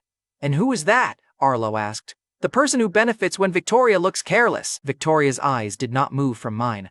Arthur. I shrugged. You said it. Arlo went quiet. That tiny competence proof did more than win me a desk. It made the room ask a new question. If the stray husband could see the trap in one memo, what else had he been pretending not to see? At noon, Ruth demanded proof that we were eating. Victoria tried to refuse. Ruth called my phone. I put her on speaker. Grandson-in-law, Ruth said, show me the lunch. Victoria's eyes sharpened. Ruth, I am in a work day. Then work at chewing. I turned the camera toward the table. Salad for Victoria, sandwich for me. A small bowl of rice chicken for Mr. Whiskers because Ruth had threatened Arlo with emotional distress until he approved it. Ruth inspected the food through the screen. Too green. That is salad, Victoria said. That is a lawn with feelings. I choked on my water. Victoria's mouth almost moved. Almost. Then the door opened without a knock. Isabel walked in carrying a folder and wearing the expression of a woman who expected every room to forgive her before she entered it. She stopped when she saw me at Victoria's lunch table. Then she saw the badge clipped to my jacket. Then the dog carrier. Her eyes turned ugly. Aunt Victoria, Isabel said too sweetly, I did not realize Ashford Group had started hiring emotional support husbands. Victoria closed her laptop. Do you have business here? My parents asked me to bring the engagement revisions. Leave them with Arlo. Isabel did not move. She opened the folder instead. The top page carried the Ashford Trust seal, not the full allotment Ruth had cut. A revised request, cleaner language, softer greed, same hunger in a better font. My parents think yesterday was emotionally charged, Isabel said. Once grandmother calms down, the trust share conversation should return to normal. Victoria's face did not change. Wrong floor. It affects family. So did the gate. Isabel's grip tightened on the folder. Then her eyes slid to me, and the real reason she had refused to leave became obvious. The trust folder was the excuse. I was the itch. Is Nolan reviewing family trust matters now? She asked. Or does the dog vote too? Mr. Whiskers barked once. I looked at him. Abstain! Victoria's mouth almost betrayed her again. Her gaze stayed on me. You look comfortable, Nolan. One day inside the estate, and now you have a badge. It bothers you, I said. It amuses me. Your cheek says otherwise. Her eyes flashed, and for 1 second the slap from the future seemed to arrive early in her imagination. She wanted to make me flinch. She wanted me to prove I was still the man who would take whatever mood she handed down. I picked up my sandwich instead. That irritated her more. It also told Victoria I was done performing pain for Isabel's comfort. 2 days, I said. Try to keep up. Her smile trembled. Victoria saw it. Arlo saw it. I saw it. Isabel had offered to keep me in a quiet apartment when she thought I was beneath her. Now I was sitting at her aunt's table, eating food Ruth had forced on us, with access she did not approve. Replacement did not need romance yet. Sometimes it only needed a chair. Isabel walked to the table and dropped the folder near my plate. Do you even know what floor you're on? The one your date performance did not earn you. Her hand twitched. Mr. Whiskers barked at her from the carrier. Isabel looked down. What is that? A dog. I know it is a dog. Then why ask questions you can answer? Victoria picked up her glass. She did not drink, she watched. Isabel leaned closer, voice low. You think this makes you important? My aunt is watching you because Ruth is confused. Preston and I are still the engagement everyone knows. Your wife, whoever she is a cheap little shield you made up to annoy me. The room sharpened. Victoria's fingers stopped around the glass. I set my sandwich down, slowly. Say that again, I said. Isabel's eyes lit because she thought anger meant she still owned a piece of me.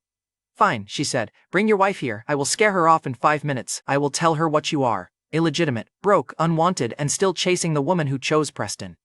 Arlo moved toward the door. Isabel, she ignored him and reached for my badge. Maybe I should start with this. Her nails clipped the plastic. I caught her wrist before she could rip it off. Victoria stood. Isabel looked at my hand on her wrist, then at my face. Let go. Do not touch what you cannot afford to lose. You mean the badge? I mean the wife. Her mouth twisted. You really want me to believe you care about her? I released her wrist. She lifted her hand as if she might slap me. I moved first. The slap cracked across her cheek and turned her face toward the glass wall. No one gasped. Ashford employees were too well trained for that. But outside the glass, every keyboard stopped.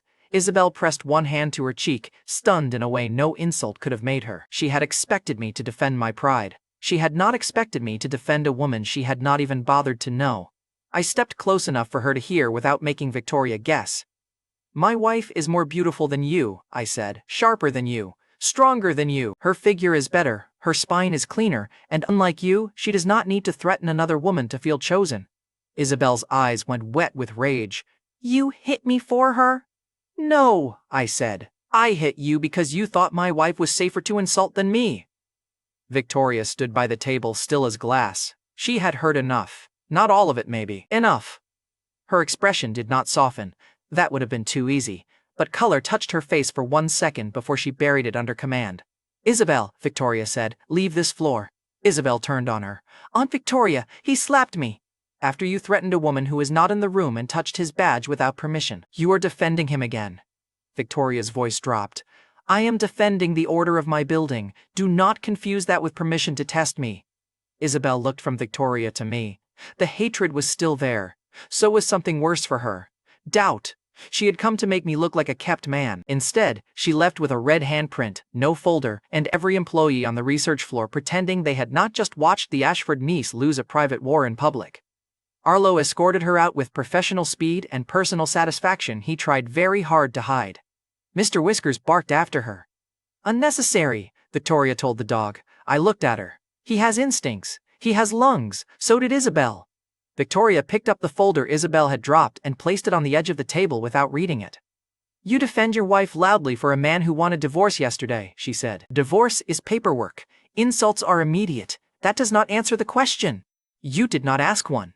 Victoria's gaze flicked once toward the glass wall, where employees were suddenly very busy pretending not to exist. "You also said her figure was better," she said. "My throat forgot what water was for."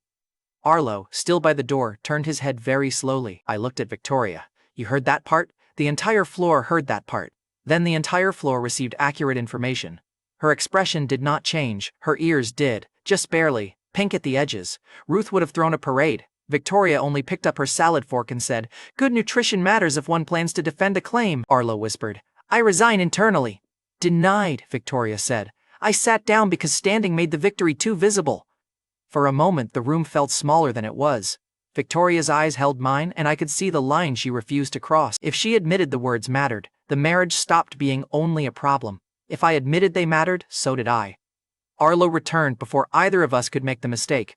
"Preston Pierce is downstairs," he said. "He is with Isabel." Victoria's face closed again. "Send them out." "They are not requesting you," Arlo said, glancing at me. "They are arguing." That was better than permission. That was an invitation from chaos. I walked to the glass overlook above the lobby. Victoria did not stop me. Arlo followed because suspicion needed cardio. Below, Preston stood beside Isabel near the security desk, one hand hovering near her shoulder. She slapped it away. "He hit me," Isabel snapped. Preston's face darkened when he saw the mark. Then he did what Preston always did. He turned someone else's pain into his own ladder. "Tomorrow," he told her, loud enough for the lobby to hear, "I will introduce you to Dr. Lark. Once Dr. Lark backs Pierce Energy, Nolan's little act at Ashford Group ends." Isabel looked up at him. "You can really bring Dr. Lark?" Preston straightened. "He owes our family. Professor Brenner already knows the connection." I leaned on the railing. Arlo glanced at me. "Why are you smiling?" My phone buzzed. Jules Knox. Private sponsor lunch confirmed for tomorrow. Seat reserved under Dr. Lark. Preston Pierce requested access through Pierce Energy. Do you want to attend personally? Below us, Preston kept talking. "By tomorrow afternoon," he told Isabel, "Nolan will remember where he belongs." I typed one word back to Jules, "Accept." Then I looked down at Preston, who was bragging about meeting a man he had never bothered to recognize. "Arlo," I said, "what is the dress code for a man attending his own ambush?" Arlo looked at my phone, then at my face. For once, suspicion did not give him an answer fast enough. Preston arrived at the private sponsor lunch with Isabel on his arm, and my handprint still faint on her cheek. He did not look embarrassed. That was Preston's talent. He could walk into a room carrying yesterday's humiliation and still act like someone else had dropped it. The private dining room at Havenport Memorial Hospital had one long table, 5 reserved seats, and a white nameplate in front of the chair at the head. Dr. Lark. Preston saw the name first. His whole body straightened. There, he told Isabel, loud enough for the hospital coordinator to hear. I told you, Dr. Lark values the Pierce family. Isabel touched her cheek like she wanted everyone to remember I had hit her, then smiled at the nameplate like it had come to apologize on my behalf. After today, she said, Nolan can go back to carrying lunch trays. I was standing behind them with Arlo Finch at my side. Arlo looked at the nameplate, then at me, then back at the nameplate. I hate when my suspicions have to update, he muttered. Try stretching first, I said. It prevents injury. Preston heard my voice and turned. His smile flickered for half a second before he repaired it. Nolan, this is a private sponsor lunch, I know. Then why are you here? I looked at the chair with Dr. Lark's name in front of it. For lunch.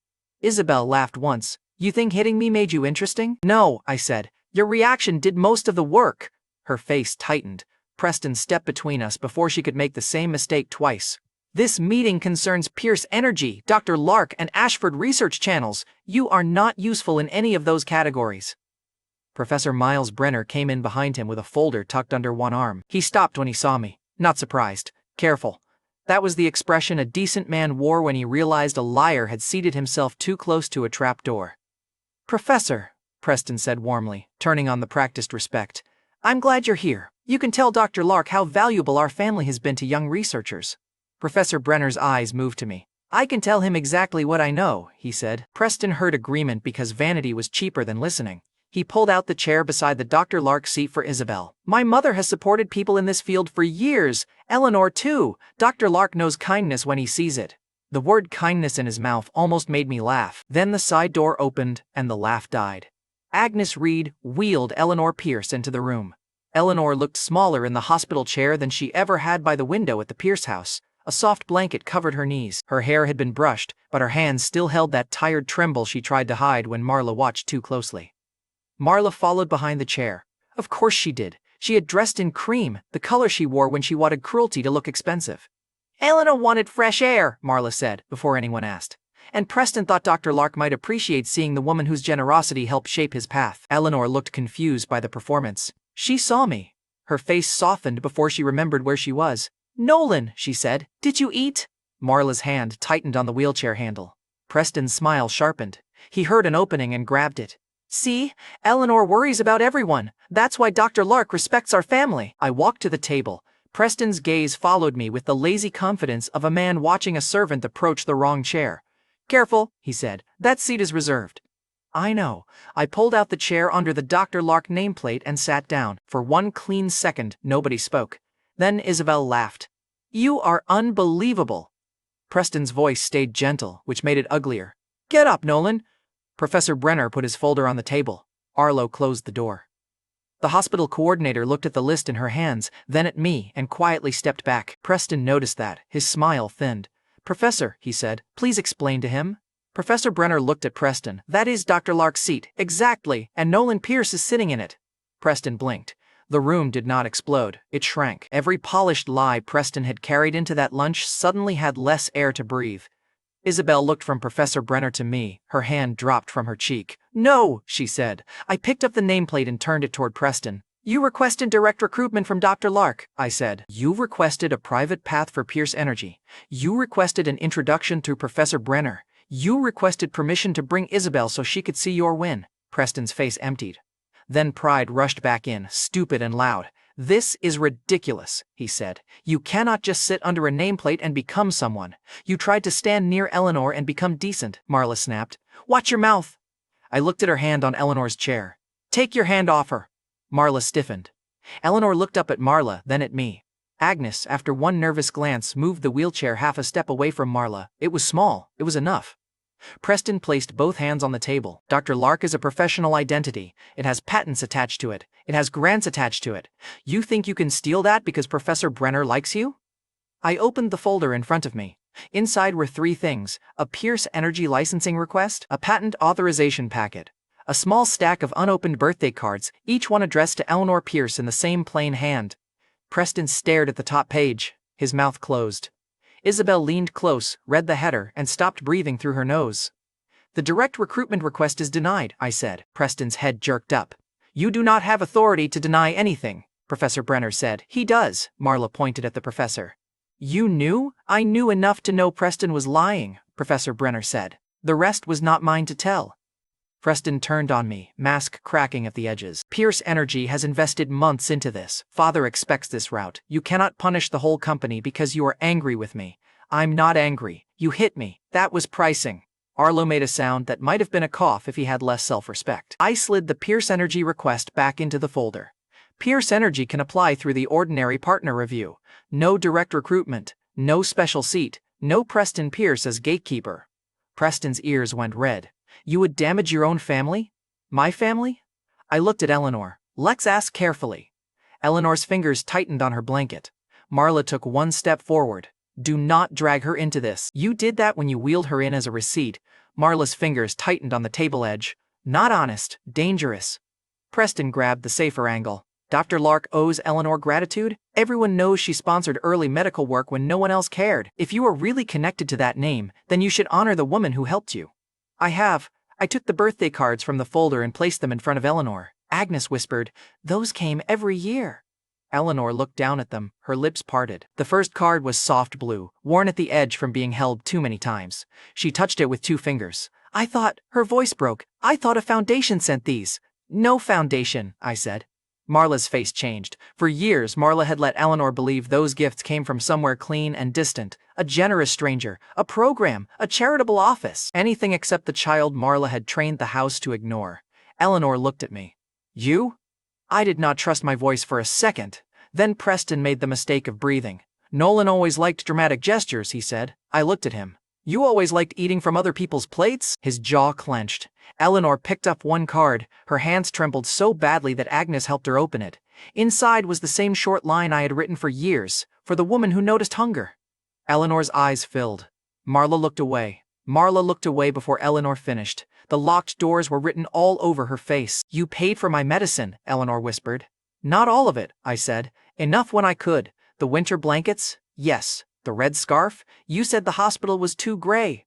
Eleanor pressed the card to her chest. The room did not need a speech. Preston had entered claiming Dr. Lark owed his family. The truth was uglier for him. Dr. Lark had been repaying the one woman in that house Preston never bothered to thank. Isabel stared at me as if I had changed shape in front of her. It was not affection yet, it was worse for Preston. Calculation. You are Dr. Lark, she said, quiet now. Today, yes. Today? Some days I am the delivery worker. Some days I am the illegitimate problem. Depends who needs to embarrass themselves. Her cheek flushed under yesterday's mark. Preston saw her looking and lost whatever patience he had left. Enough, he said. Even if this alias is yours, you are still a Pierce. You do not get to cut Pierce Energy out and humiliate me in front of Isabel. You brought Isabel to watch Dr. Lark recognize me. He did. Arlo lowered his gaze to hide a smile. Professor Brenner did not bother hiding his. Marla slammed her palm on the table. The cups jumped. You ungrateful boy. Eleanor flinched. I stood. So did Arlo. Not for me exactly, for what Victoria had told him to protect. Marla noticed the movement and stopped with her hand still flat on the table. Say it again, I told her. Her eyes burned. I raised you. Then name one birthday gift you gave me. Her mouth opened. Nothing came out. Eleanor looked at Marla, and something old and weak but sharp moved through her face. Marla, she whispered. Why didn't I know? Marla's fingers curled against the tablecloth. Preston stepped in fast. Eleanor, please don't stress yourself. Nolan is trying to confuse you. I looked at him. The cards confused her? Your timing did. You scheduled the lunch, because Dr. Lark was supposed to help this family. He did, I said. He helped the member worth helping. That landed, not as a shout, as a demotion. Preston came to the table expecting Isabel to see him as the bridge to power. Instead, she was watching me sign nothing, deny him everything, and speak from the chair he had been bragging about for a week. The hospital coordinator, who had been pretending not to listen, cleared her throat. Dr. Lark, should I update the sponsor records to list Eleanor Pierce as the sole personal beneficiary for the continuing gifts? Preston's head snapped toward her. Marla went still. I kept my eyes on Eleanor. Yes, and Pierce Energy? Standard review only, no Preston route. The coordinator nodded and left before anyone could bully her into staying. Preston's phone rang before the door finished closing. Richard Pierce. Preston looked at the screen, then at me, then answered with the speaker off. That lasted 3 seconds. Richard's voice cut through anyway. Do you have him? Preston's mouth tightened. Father, there has been a complication. Richard hated that word. In the Pierce house, complication meant money had escaped supervision. Put him on, Richard ordered. Preston did not want to. That was why I held out my hand. He stared at it like I had asked for his ring finger. Unless you want to explain later why you hid Dr. Lark from Pierce Energy, I said. Isabel heard that and looked at Preston. There was no romantic wound in her expression now, just asset panic. Preston put the phone on speaker and placed it on the table. Dr. Lark, Richard said quickly, turning respect on so fast it almost sounded rehearsed. Whatever my sons have done between themselves, Pierce Energy values your work. My sons. He used the plural only when money was listening. Richard, I said. The speaker went silent, then his voice came back lower. Nolan? Dr. Lark, today. Marla's hand clenched against her skirt. Richard breathed once through his nose. I could picture him in his office, staring at nothing, trying to rebuild a ladder out of ash. This is not the place for childish resentment, he said. Good. Then we agree Preston should not be in the room. Preston's head snapped up. What? I kept my eyes on the phone. Pierce Energy's direct path is closed. If the company applies through standard review, Preston's name cannot be attached to the request. Richard did not answer right away. That pause was a gift. It told Isabel exactly how quickly Preston's golden sun glow dimmed when Dr. Lark carried the switch. We will discuss this privately, Richard said. No, I said. You called on speaker. Speakerphones make graves. Arlo looked down at the floor. Professor Brenner looked out the window. Neither saved Preston. Richard ended the call. Preston stood there with his hand beside the phone, looking like someone had removed a family portrait from the wall and found mold behind it. There it was, not a speech, a consequence. Preston had lost the direct route. Isabel had watched it happen. Eleanor had learned who had been quietly paying back her kindness. Marla had lost one more wall between her cruelty and the woman she liked to keep weak. Then my phone buzzed. Victoria Ashford, one message, boardroom tomorrow. Arthur and Camille are asking why Dr. Lark is inside my building and why you are near Ruth. I showed the screen to Arlo. He read it and looked personally offended by the existence of another room. Do people in rich families ever sit quietly? He asked. Only before they lose money.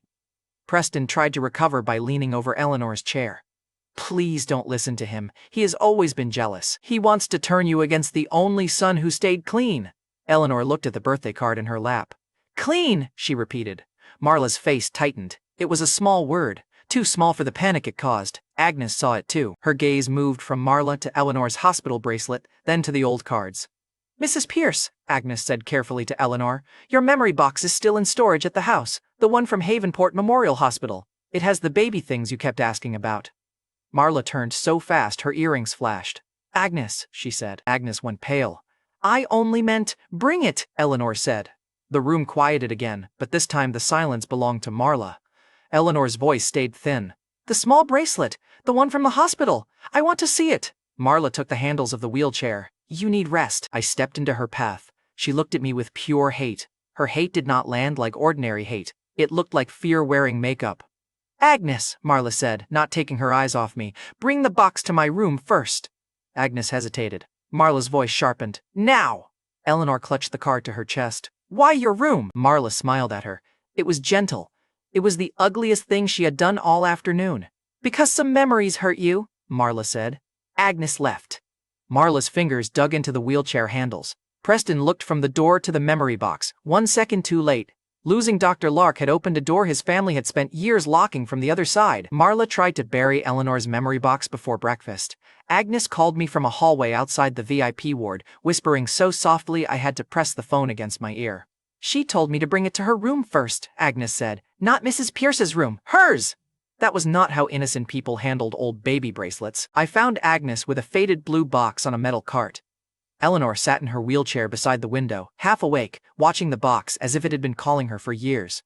Marla stood between Eleanor and the cart. Nolan, Marla said, leave. You invited the box. I invited Agnes. Same mistake. Agnes answers questions. Agnes lowered her eyes, but she did not move the cart away. Eleanor lifted one shaking hand. The little bracelet, she said. I kept it. Marla's smile went thin. You kept many things. Most of them upset you. Then stop upsetting her, I said. Marla looked at me like she could still slap me in a room full of monitors. Before she could try, Arlo appeared at the doorway with his phone in his hand. Boardroom, he said. Now! I looked at the memory box. Marla looked at it too. For 1 second, neither of us moved. Then Victoria's voice came through Arlo's phone, calm and sharp. Nolan, Arthur and Camille are using Dr. Lark to challenge Ruth's care plan. If you want answers from that box, keep Ruth protected first. Marla heard enough. Her relief was quick. Too quick. Go, she said. Play researcher. Let the adults handle family.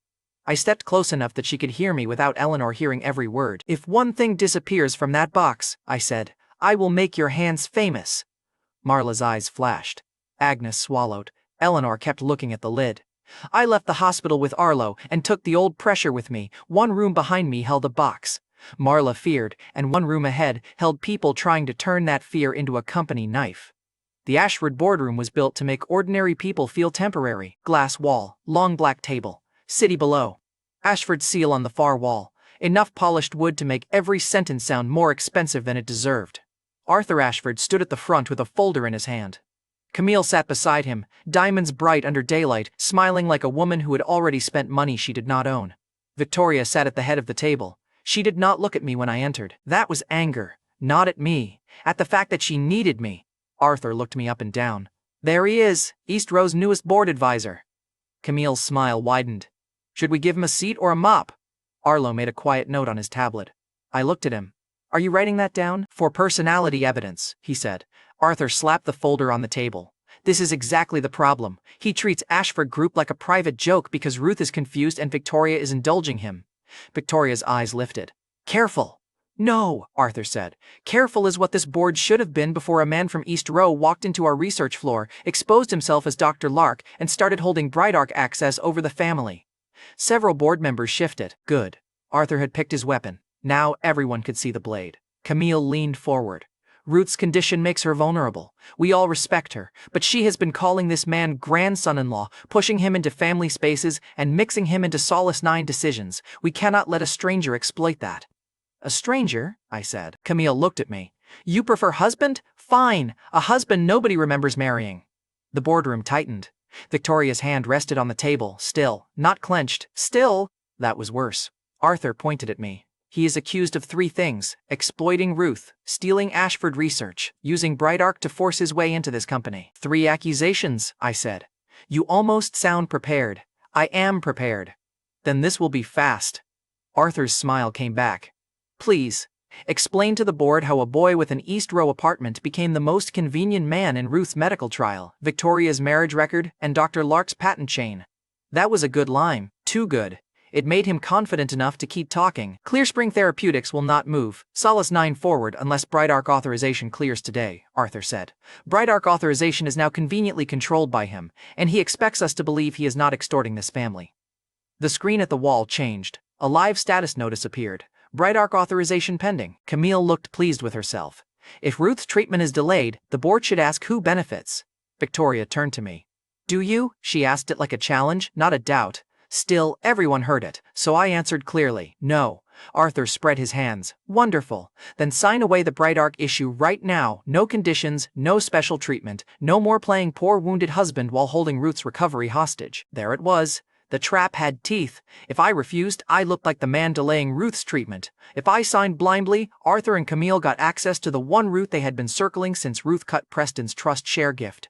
I walked to the screen. Arthur looked satisfied. Camille looked hungry. Victoria watched me in that cold, impossible way she had, like she was measuring whether I would choose power, pride, or the old woman sleeping upstairs. I pointed at the screen. Who added the branch distribution side letter? Arthur's smile paused. Only for a breath. Enough. That is not the subject, he said. It is the only subject. Camille's bracelets clicked. You are dodging. No, I'm reading.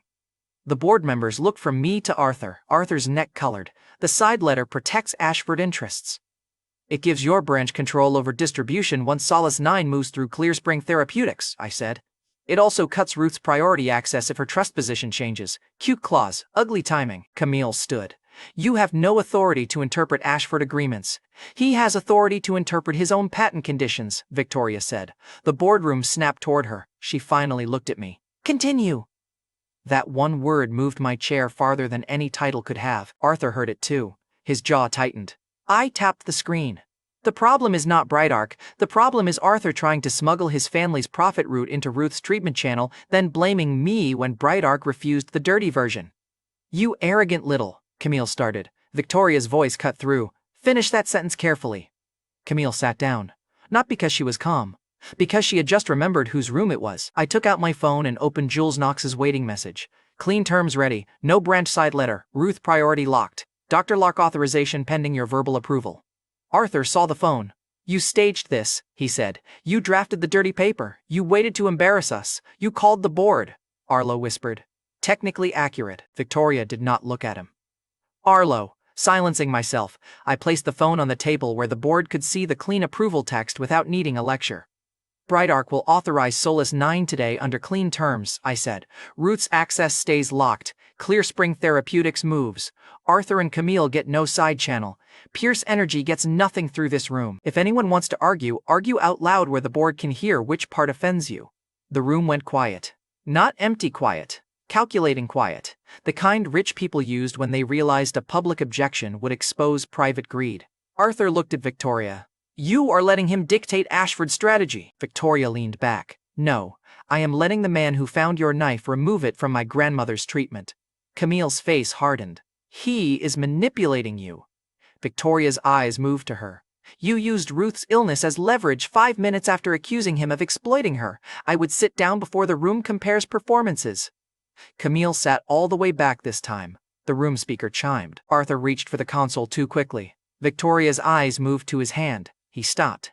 Arlo tapped his tablet and opened the line. A Clear Spring Therapeutics liaison came through the speaker. Ashford Group, we have 2 conflicting Solace 9 authorizations. 1 includes Brightarc restrictions. 1 removes the branch side letter. We need Dr. Lark's confirmation before we release the treatment window. Arthur straightened like a drowning man seeing rope. This is Arthur Ashford, he said. I can confirm Ashford approval. The liaison paused. We need Dr. Lark. Camille's mouth tightened. Arthur tried again. Ashford Group controls the board approval, and Brightarc controls the patent gate, the liaison said. We need Dr. Lark. That sentence did more for the board than any speech I could have given. Arthur had spent the morning calling me a stray. The room speaker had just refused to recognize his leash. Victoria looked at me. Not asking. Allowing. I leaned toward the speaker. This is Dr. Lark. The clean authorization stands. Ruth Ashford keeps priority access. The branch side letter is rejected. The liaison answered immediately. Confirmed. No applause, no gasp. Just Arthur staring at a speaker that had chosen my voice over his name. The screen refreshed. Brightarc authorization accepted. Solace 9, status cleared. It was only 2 lines. Arthur looked like the lines had slapped him. I preferred efficiency. One board member at the far end asked, so the treatment was never blocked by Nolan? Arthur did not answer. Camille looked at the table. I said, it was blocked by greed wearing a family name. Victoria let that sit for exactly 1 second. Then she made it expensive. That was the part Arthur had forgotten. In Ashford Group, embarrassment was only the appetizer. The bill came in access, authority, and public shame, all at once. Victoria turned to the board members. Arthur and Camille are removed from Solace 9 oversight until Ruth is stable. Their branch will have no distribution authority through Clear Spring Therapeutics without direct board review. Arthur slammed his palm on the table. You cannot strip us because your secret husband is useful. There it was. Secret husband. He had meant it as poison. Victoria did not flinch. Neither did I. That seemed to bother Arthur more than a denial would have. She said, I am stripping you because you tried to profit from my grandmother's damaged memory and got caught by the man you called a mop. Arlo looked at his tablet. Personality evidence now has payoff. I looked at him. Proud of you. Do not make this friendship. Too late. Victoria stood, and the board stood with her because power is mostly choreography with consequences. Arthur stayed seated 1 second too long. Camille grabbed his sleeve and pulled him up. They left the room with their folder and none of the access they had entered with. That was the board trap's real shape. They had wanted to make me look like a parasite feeding on Ruth's confusion. Instead, they showed the board exactly who had brought a fork. Victoria waited until the doors closed. Then she looked at the screen again. Ruth's treatment is cleared? Today, I said. Her shoulders did not drop. Victoria Ashford did not give relief to rooms that might use it against her, but her fingers loosened around the pen. That was enough. Thank you, she said. Every board member still inside heard it. So did Arlo. He stared at me like I had become an HR problem. I said, you're welcome. Victoria's mouth moved like it almost wanted to say something else. Then her phone rang. She read the screen and her expression changed. Ruth is asking for Nolan. The boardroom wind was not even cold before the next door opened. We returned to Havenport Memorial Hospital with the Solace 9 approval moving behind us and the memory box waiting ahead like a second blade. Agnes met us outside Ruth's room. Her face told me Marla had lost patience. She tried to take the bracelet. Agnes whispered. Victoria's eyes cut to the door. Marla? Agnes nodded. Ruth woke before she could. Inside the room, Ruth sat upright in bed with the faded blue box open on her lap. Eleanor sat beside her, pale and frightened. Marla stood near the foot of the bed with both hands folded too tightly. Preston was there too. Of course he was. He looked at me, then at Victoria, then at the box. That order told me what he feared most. Ruth held a tiny infant bracelet between two fingers. The plastic had yellowed. The old writing had faded until it was more shadow than name. Ruth looked at me. Not through me. At me. Wrong, she said. Marla's breath caught. Eleanor whispered, Ruth? Ruth's fingers shook. She lifted the bracelet toward me as if I should already understand. The bracelet on the baby was wrong. The machines by the bed kept beeping. No one else did. Preston forced a smile. It was a bad smile. Too polished for a hospital room and too frightened for a son who supposedly had nothing to hide. Ruth, please, he said, soft and careful. You mean my bracelet, right? Mother kept a lot of my old things. Ruth looked at him. For one strange second, dislike sharpened her face. Tools out, she whispered. Preston's smile froze. Marla said, she is mixing memories. Ruth looked back at the bracelet. No, wrong, I told her. Eleanor gripped the arm of her chair so hard her knuckles changed color. Told who? Eleanor asked. Marla moved before I did. Enough! This is hurting her. Victoria stepped between Marla and the bed. No dramatic gesture, no raised voice, just her body placed where Marla wanted to pass. Ruth decides when it is enough, Victoria said. That did something to the room. Arthur and Camille had tried to use Ruth's illness in a boardroom. Marla was trying to use it at her bedside. For once, Victoria's coldness was not distance. It was a locked door. I stepped closer. Which baby? Ruth stared at the bracelet. For 1 second her eyes were painfully clear. The quiet baby, she said. No, not quiet. Hungry, he cried when she left him. Eleanor's hand went to her mouth. Marla moved. Ruth is confused. This is exactly why I said the box would upset her.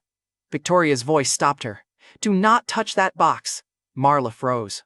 Ruth looked from me to Eleanor, then back to the bracelet. I told her, Ruth whispered. I told her that was not the bracelet. My pulse hit once, hard. Told who? Ruth blinked. The clarity slipped. You could see it leave. Her eyes filled with the helpless panic of someone watching a door shut from the wrong side. Grandson, she said, suddenly softer. Did you eat? The question was wrong for the moment. That made it hurt worse. Eleanor started crying without sound. Marla reached for the box again, but Agnes moved first and pulled it to her side. That small disobedience changed the room. Marla saw it. So did Preston. Victoria stepped beside the bed and took the bracelet from Ruth with careful fingers. She did not ask the question again. She did not have to. Everyone in that room had heard enough to know the old Pierce story had a crack in it. Not proof, not yet, but a crack with teeth. Preston looked at Marla. Marla looked at the door. And I looked at the woman who had called herself my mother for years as she realized Ruth's damaged memory had just pointed at the one place she could not afford me to look. Ruth's bracelet clue did not give me an answer. It gave Marla a deadline. By morning, she was trying to move Eleanor out of Havenport Memorial Hospital. Agnes called before sunrise. This time she did not whisper. Mrs. Pierce is scared, Agnes said. Eleanor? No. Marla. That woke me faster than coffee ever had. When I reached the VIP ward, Eleanor was sitting on the edge of her bed in a robe, pale and confused, while Marla stood over a discharge form she had no business touching. Preston stood by the window with his phone in his hand. He had not slept. Good. Sleepless fear made his polish look cheaper. Agnes stood near Eleanor's chair with both hands folded around the strap of the memory box. Marla noticed her grip. You can leave, Marla told Agnes. You have been confused about who you serve. Agnes went still. For years, Agnes had spoken to me with the careful distance of someone who believed Marla's version first and Eleanor's kindness second. She had watched me come and go through the Pierce house like an unpaid apology. She had not known what to do with me. Now Marla was giving her a choice in front of Eleanor. Agnes looked at the bed. Eleanor looked back at her, tired and frightened and still trying to understand why everyone suddenly cared about an old bracelet. Agnes tightened her grip on the box. I serve Mrs. Pierce, Agnes said. Marla's head turned slowly. That one sentence did not save anyone, but it changed the price of lying. Preston pushed himself off the window. Agnes, this is not the morning for loyalty theater. Agnes swallowed.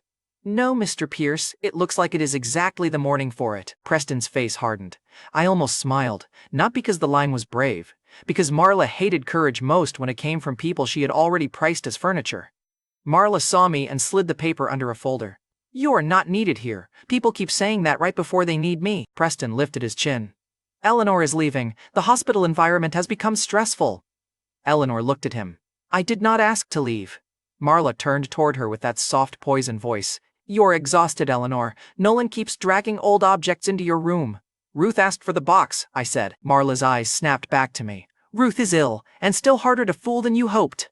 Preston stepped forward. Stop. You first. He glanced at Eleanor, then lowered his voice. You got your scene yesterday. Dr. Lark, birthday cards, all of it. Congratulations. But if you keep pushing, you will hurt the one person you pretend to protect. That one was smarter. He knew where to aim. Eleanor's hands were shaking in her lap. Agnes stood near the cabinet with the memory box behind her feet, not hidden well enough to fool Marla, but far enough away that Marla would have to cross the room to reach it. Marla saw where I looked. Agnes, she said, take that box downstairs. Agnes did not move. It was the second time in 2 days she had disobeyed Marla in a room where I could see it. Preston noticed. His mouth tightened. That was how old houses started falling, not with screams, with servants realizing the ceiling was already cracked. I put a folder on Eleanor's bedside table. Marla's eyes dropped to it. So did Preston's. The top page carried Dr. Lark's name. The second carried Bright Arc Energy. I had not signed either one. But greed rarely reads before reaching. What is that? Marla asked. A way to protect Eleanor. Preston's body went still. Marla looked from the folder to my face. Protect her how? Pierce Energy wants Dr. Lark access. Bright Arc can block enough routes to make that painful. You want me quiet about the bracelet. You want Eleanor away from Ruth. You want Preston's engagement protected before the old story breaks. Marla's lips parted. Then she smiled. Not kindly. Victoriously. She thought I was negotiating. That was the only language she respected. Preston recovered first. You are offering terms? I'm asking what you are afraid of. Preston's eyes sharpened with sudden hope. That hope was almost insulting. If this is about recognition, he said, we can fix that. The engagement signing will be full of Ashford people. I can say publicly that you helped connect Pierce Energy to Dr. Lark. I looked at him. You would let me be useful in your speech? Do not mock this, Preston said. You wanted a place. Fine. Stand near the family. Let people see you are not being thrown away. Eleanor's face twisted. Marla did not. Preston had finally spoken her language well enough to make her proud. Offer me a collar and call it belonging. Near the family, I said, not above it. Of course. And not near Isabel, Preston added, his voice tightening for the first time. Whatever performance you put on yesterday, she chose me. There it was. The Dr. Lark reveal had not only cost him business, his eyes kept cutting toward Isabel, like he was afraid she had started measuring the wrong brother. Relax, I said. I already told her I like my wife better. Preston's jaw jumped. Marla looked from him to me, irritated that romance jealousy had entered a room where she was trying to manage a crime. Marla walked closer to the folder. You always did dress up selfishness as concern, Eleanor whispered. Nolan? I looked at her. I am not signing anything that hurts you. Marla laughed. You still want to look noble in front of her? No, I said. I want you to talk.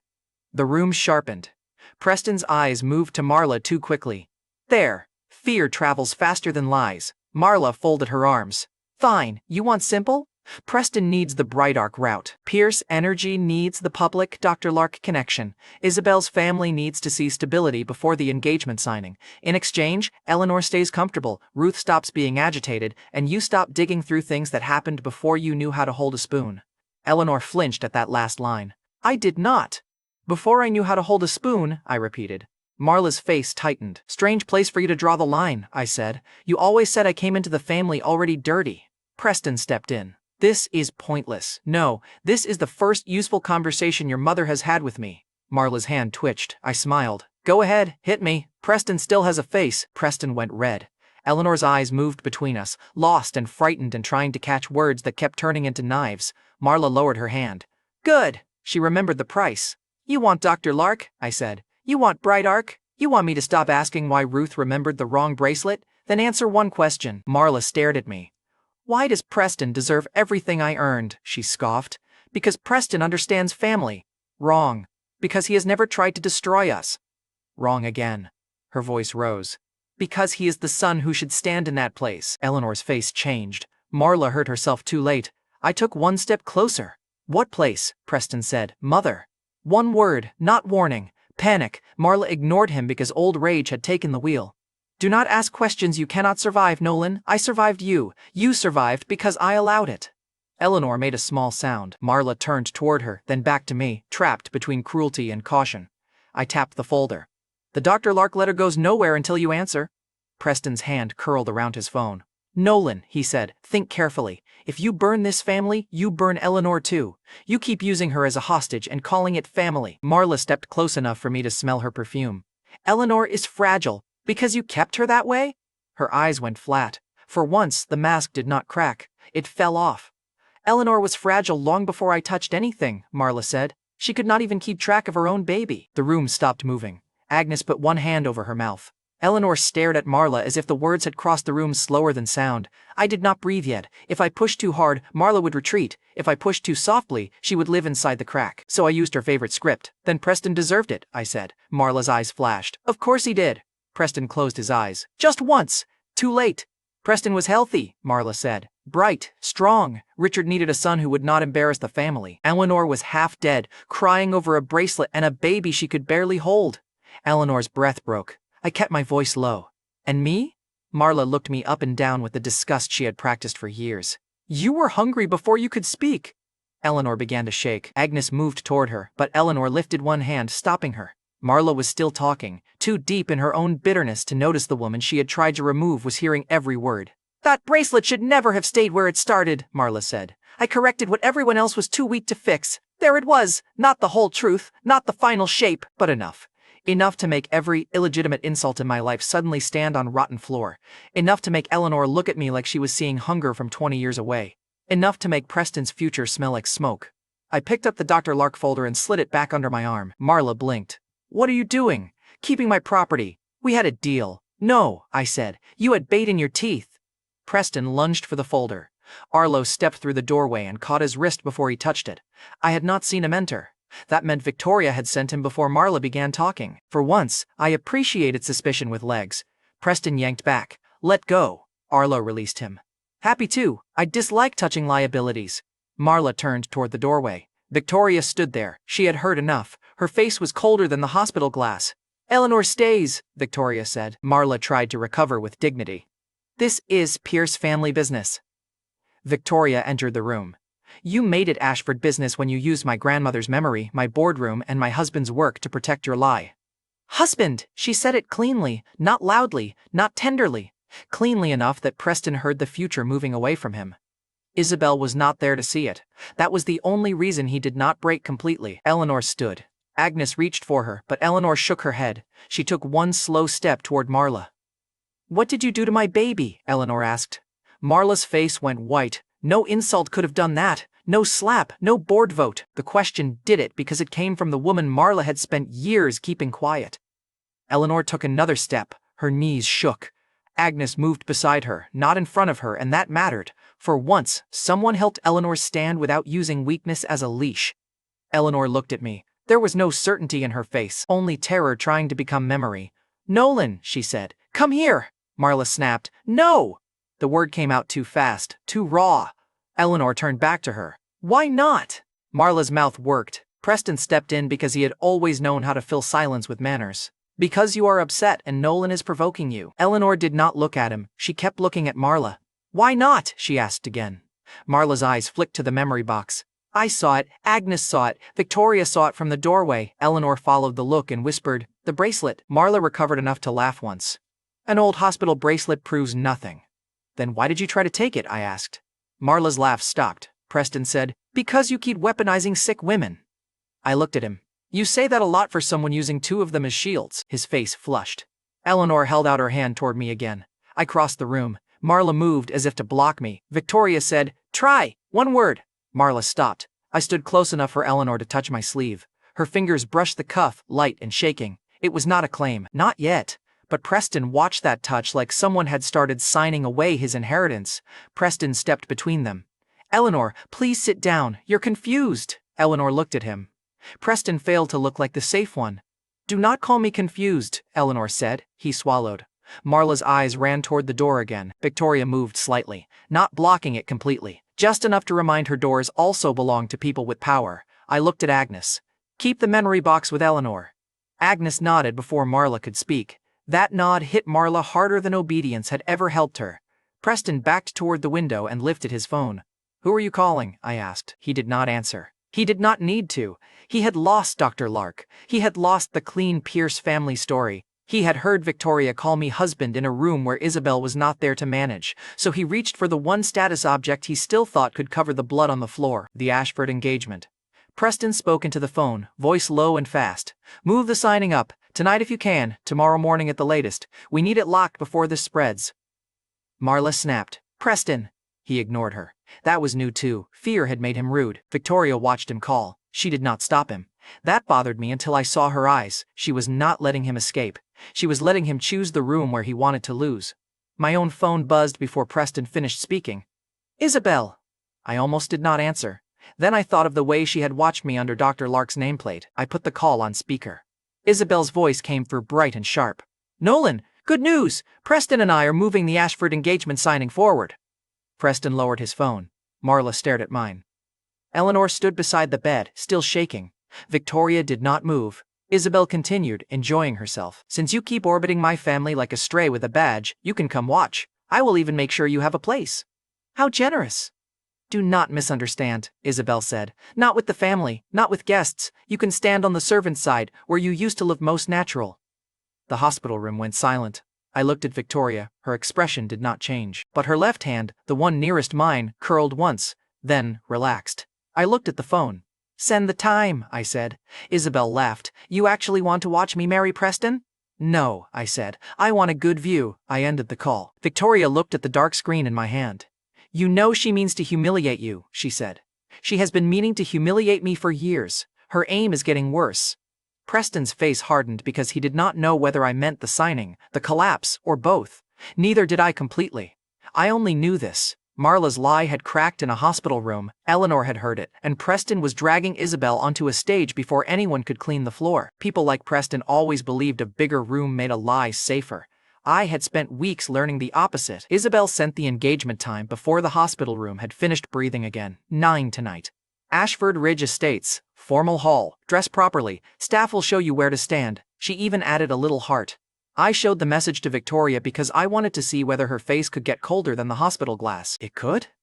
Eleanor sat on the edge of the bed with Agnes beside her and the memory box under Agnes's hand. Marla stood near the door like a woman waiting for a fire alarm. Preston had already left to save whatever he could, still pretend was his. Victoria read the message once, then she handed my phone back. "You are going to the servant's side?" "No," she said, to the side she should have feared. Ruth, who had been half asleep until that sentence, opened one eye. "Wear the dark suit. Husbands look useful in dark suits." "I own one dark suit," I said. "It has county clerk trauma on it." "Then it already knows marriage," Ruth said. Victoria looked at Ruth. "You are not attending." Ruth closed her eye again. Very fragile grandmother, very selective hearing. Arlo from the doorway whispered, "This family uses medical weakness like a weapon." Ruth smiled without opening her eyes. "Good. You learned." The formal hall at Ashford Ridge Estates had been dressed like a wedding preview and priced like a small lawsuit. White flowers, gold chairs, a long table with the engagement contract centered under a spotlight. A velvet ring box sat beside it, open just enough to let everyone see that the Ashford family had brought history to the table. Preston stood near that table in a clean suit, all bruises hidden under powder and arrogance. Isabel stood beside him in white, not a wedding dress, but close enough to tell every woman in the room what she wanted them to imagine. Camille moved between guests with diamonds and hunger. Arthur stood by the contract, one hand resting on a board proxy packet as if touching paper made him powerful. Marla stood behind Preston, watching every door. Richard Pierce had come too. He looked tired, irritated, and terrified that scandal might find a microphone. I entered through the main doors because I had stopped taking side entrances from people who needed my humiliation to feel rich. A staff coordinator hurried toward me with a polite smile that did not reach her eyes. "Nolan Pierce," she said. "Isabel Ashford asked us to seat you near service access." "Did she?" "She said you would understand." "She was right," I said. "I understand perfectly." The coordinator pointed to a narrow space near the wall, half hidden behind a floral screen. It was not a seat. It was a warning with upholstery. Isabel saw me stop there and smiled. She crossed the room slowly so everyone would have time to notice I had arrived alone. "Nolan," she said, bright enough to curdle cream. "You came. You invited me. I invited you to watch, not to wander." Preston joined her with his smooth public face already repaired. Let him stay, Isabel. After tonight, he will understand the difference between a public fiancé and a county office rumor. Several guests turned their heads. Good. A humiliation without witnesses was just a rehearsal. Isabel stepped closer and lowered her voice just enough to pretend mercy. You should be grateful. I could have kept you outside after what you did to me. Your cheek healed fast, your judgment did not. Her smile trembled. Preston touched her elbow. Possessive, careful, territorial. Nolan, he said, this is an Ashford family event. Do not turn it into another scene. I looked at the contract behind him. You moved the signing up because your family story started bleeding. That was already a scene. Preston's fingers tightened on Isabel's arm. Marla heard me and moved in like a knife in a silk sleeve. You should be ashamed to show your face after what you did at the hospital. Eleanor is confused because of you. Behind her, Richard said my name like a warning. Nolan. I did not look at him. Careful, Richard. You only call me your son when money is listening. A few guests shifted. Richard went red. Isabel seized the room back before the bloodline question could grow teeth. She lifted one hand toward the floral screen. You can stand there, she said. It is close to the staff. You always looked natural on that side. There it was, the line she had promised over the phone, now delivered in public with flowers, contracts, and a ring waiting behind her.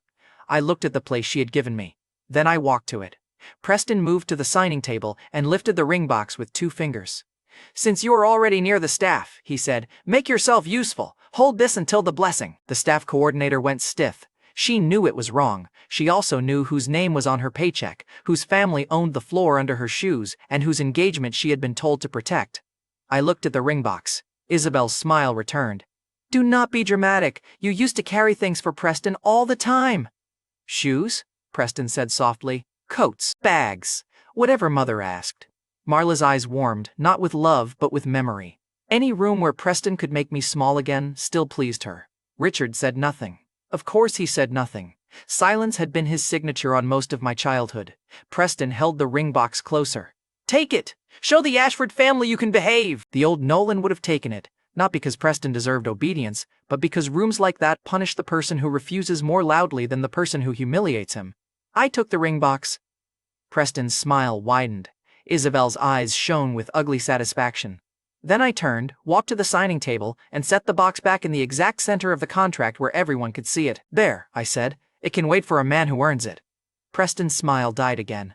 The staff coordinator looked down so fast I almost felt bad for her. Isabel's voice sharpened. You think you are too good to hold my ring now? No, I said. I think your ring is too nervous to be near me. It knows how often Preston drops things. A board member near Arthur coughed into his hand. Camille's eyes snapped toward him, and the cough vanished. Preston stepped close enough to lower his voice without losing the audience. You are making a mistake. After tonight, Isabel is my Ashford connection. Father will restore everything you tried to cost me. Dr. Lark will not protect you forever. I looked at his bare lapel, where the Pierce crest still sat for now. You keep talking about protection like it belongs to you. Strange habit for a man who hides behind every woman in the room. His hand twitched. Marla saw it and hissed, Preston, not here. Not because she cared about violence, because she cared about witnesses. Isabel leaned toward me with the sweetness gone.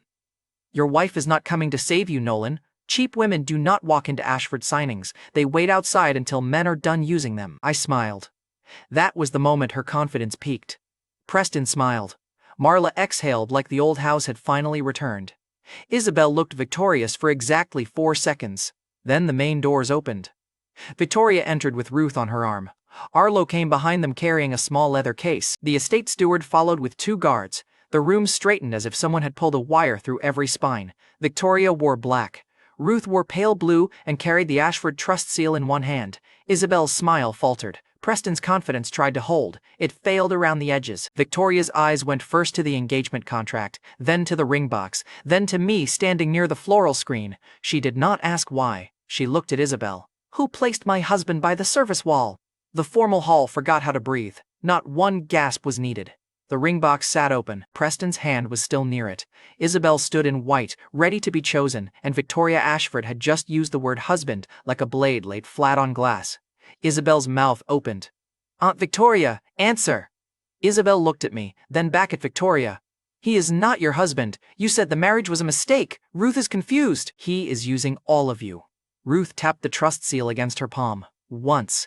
Every Ashford in the room heard it. Victoria walked to me. Not fast, not romantic, worse for Isabel, certain. She stopped beside me and held out her hand. I looked at it. 2 weeks earlier, I had paid a stranger to fake a marriage so the Pierce family would stop selling my life by committee. Now Victoria Ashford was offering her hand in the middle of the richest family's formal hall, while my ex waited in white beside my brother. I took it. Her fingers were cold, her grip was not. Victoria turned toward the room. Nolan Pierce is my legal husband. He stands with me. Any guest who has difficulty understanding that can leave before the signing table becomes their problem. The staff coordinator moved first. She dragged the chair from the service wall toward Victoria's side of the signing table with both hands, cheeks burning. No one ordered her. That made it better. She had understood the new map before Isabel could argue with it. Isabel saw the chair move and stepped in front of it. That seat is for family. Ruth lifted the trust seal again. Then why are you blocking him? The coordinator stopped, trapped between the woman in white and the old madam with the seal. I reached around Isabel, took the chair by the back, and pulled it into place beside Victoria myself.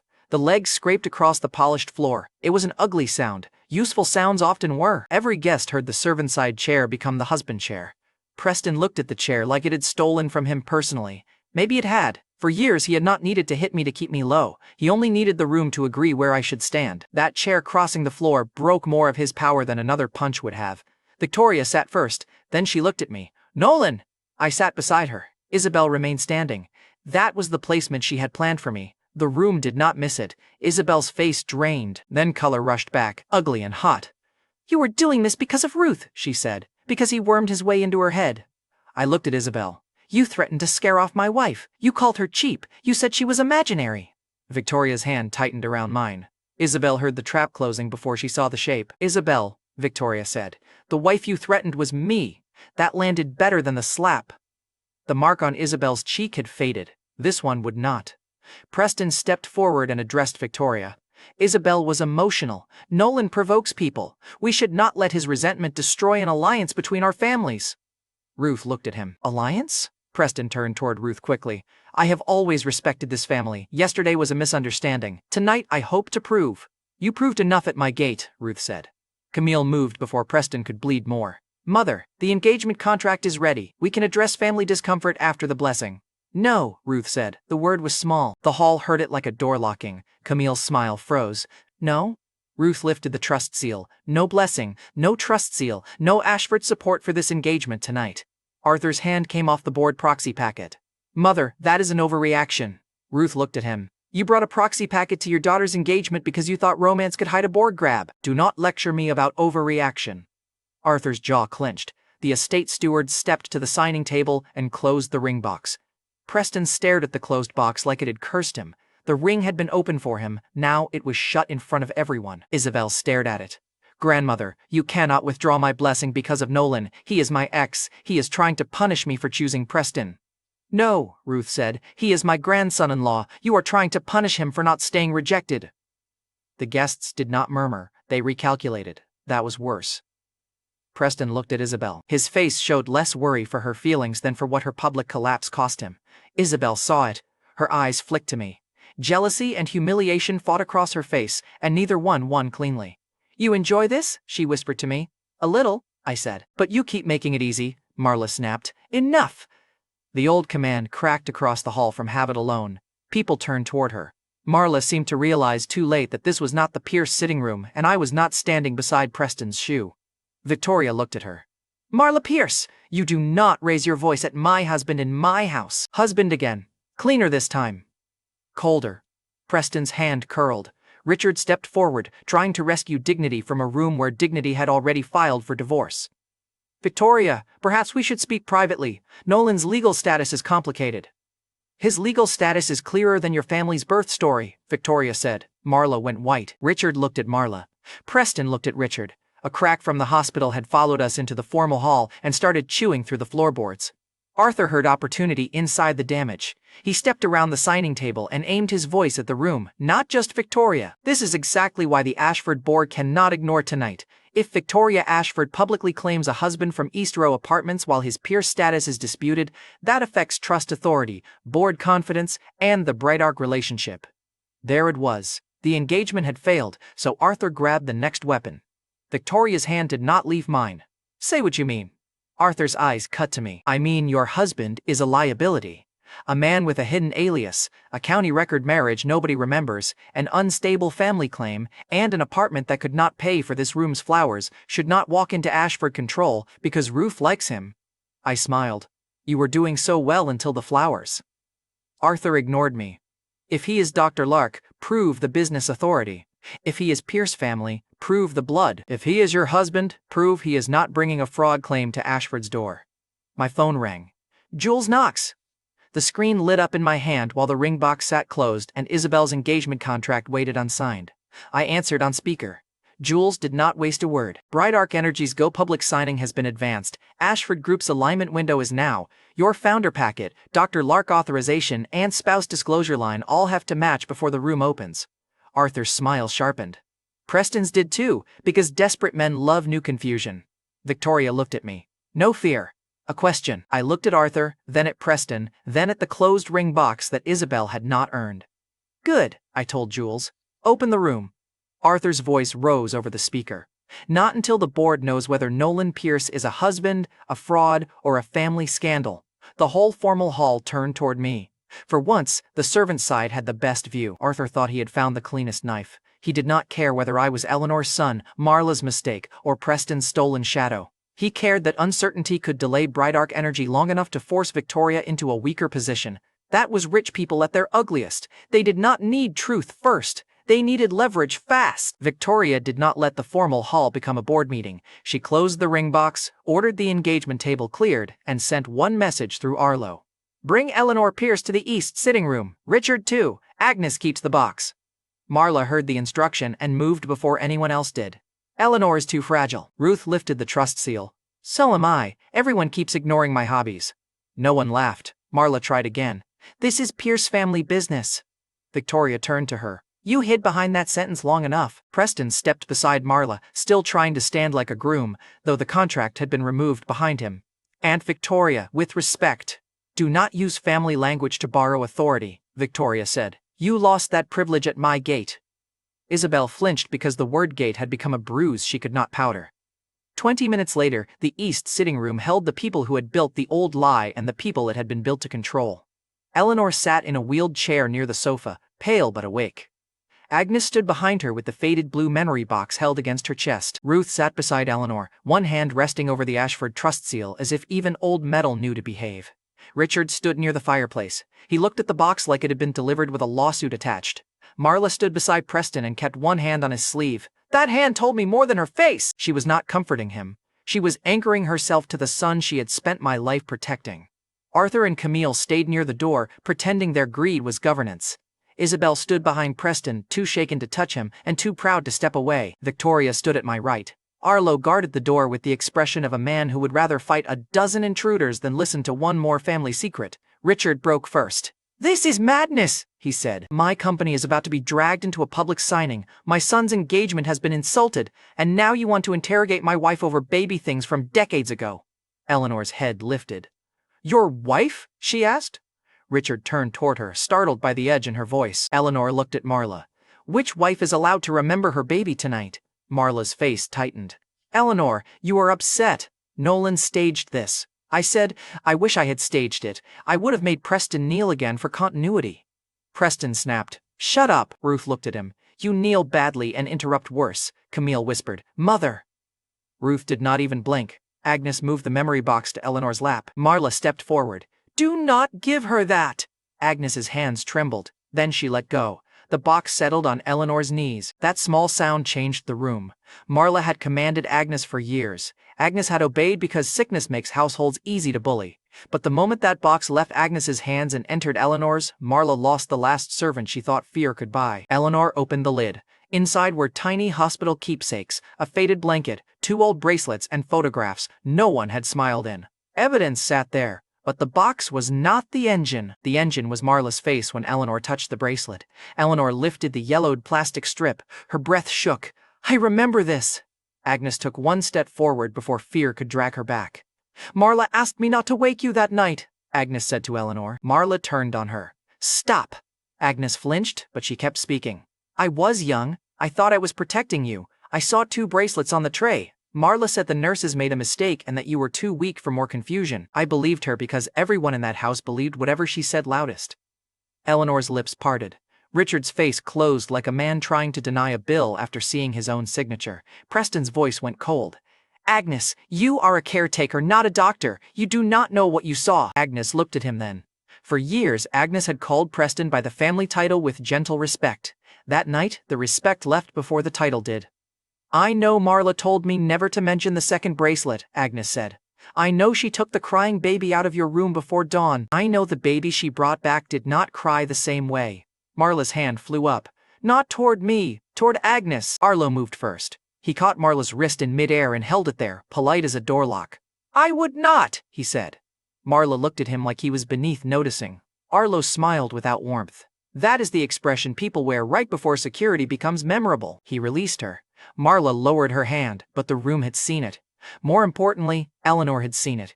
The old story did not look like a misunderstanding anymore. It looked like a woman trying to slap the last witness back into furniture. Marla forced a laugh. You remember being ill? I remember asking why the bracelet looked different. Preston's eyes moved to Marla. Richard saw the look. At last. I almost hated how late his suspicion arrived. Richard turned to Marla.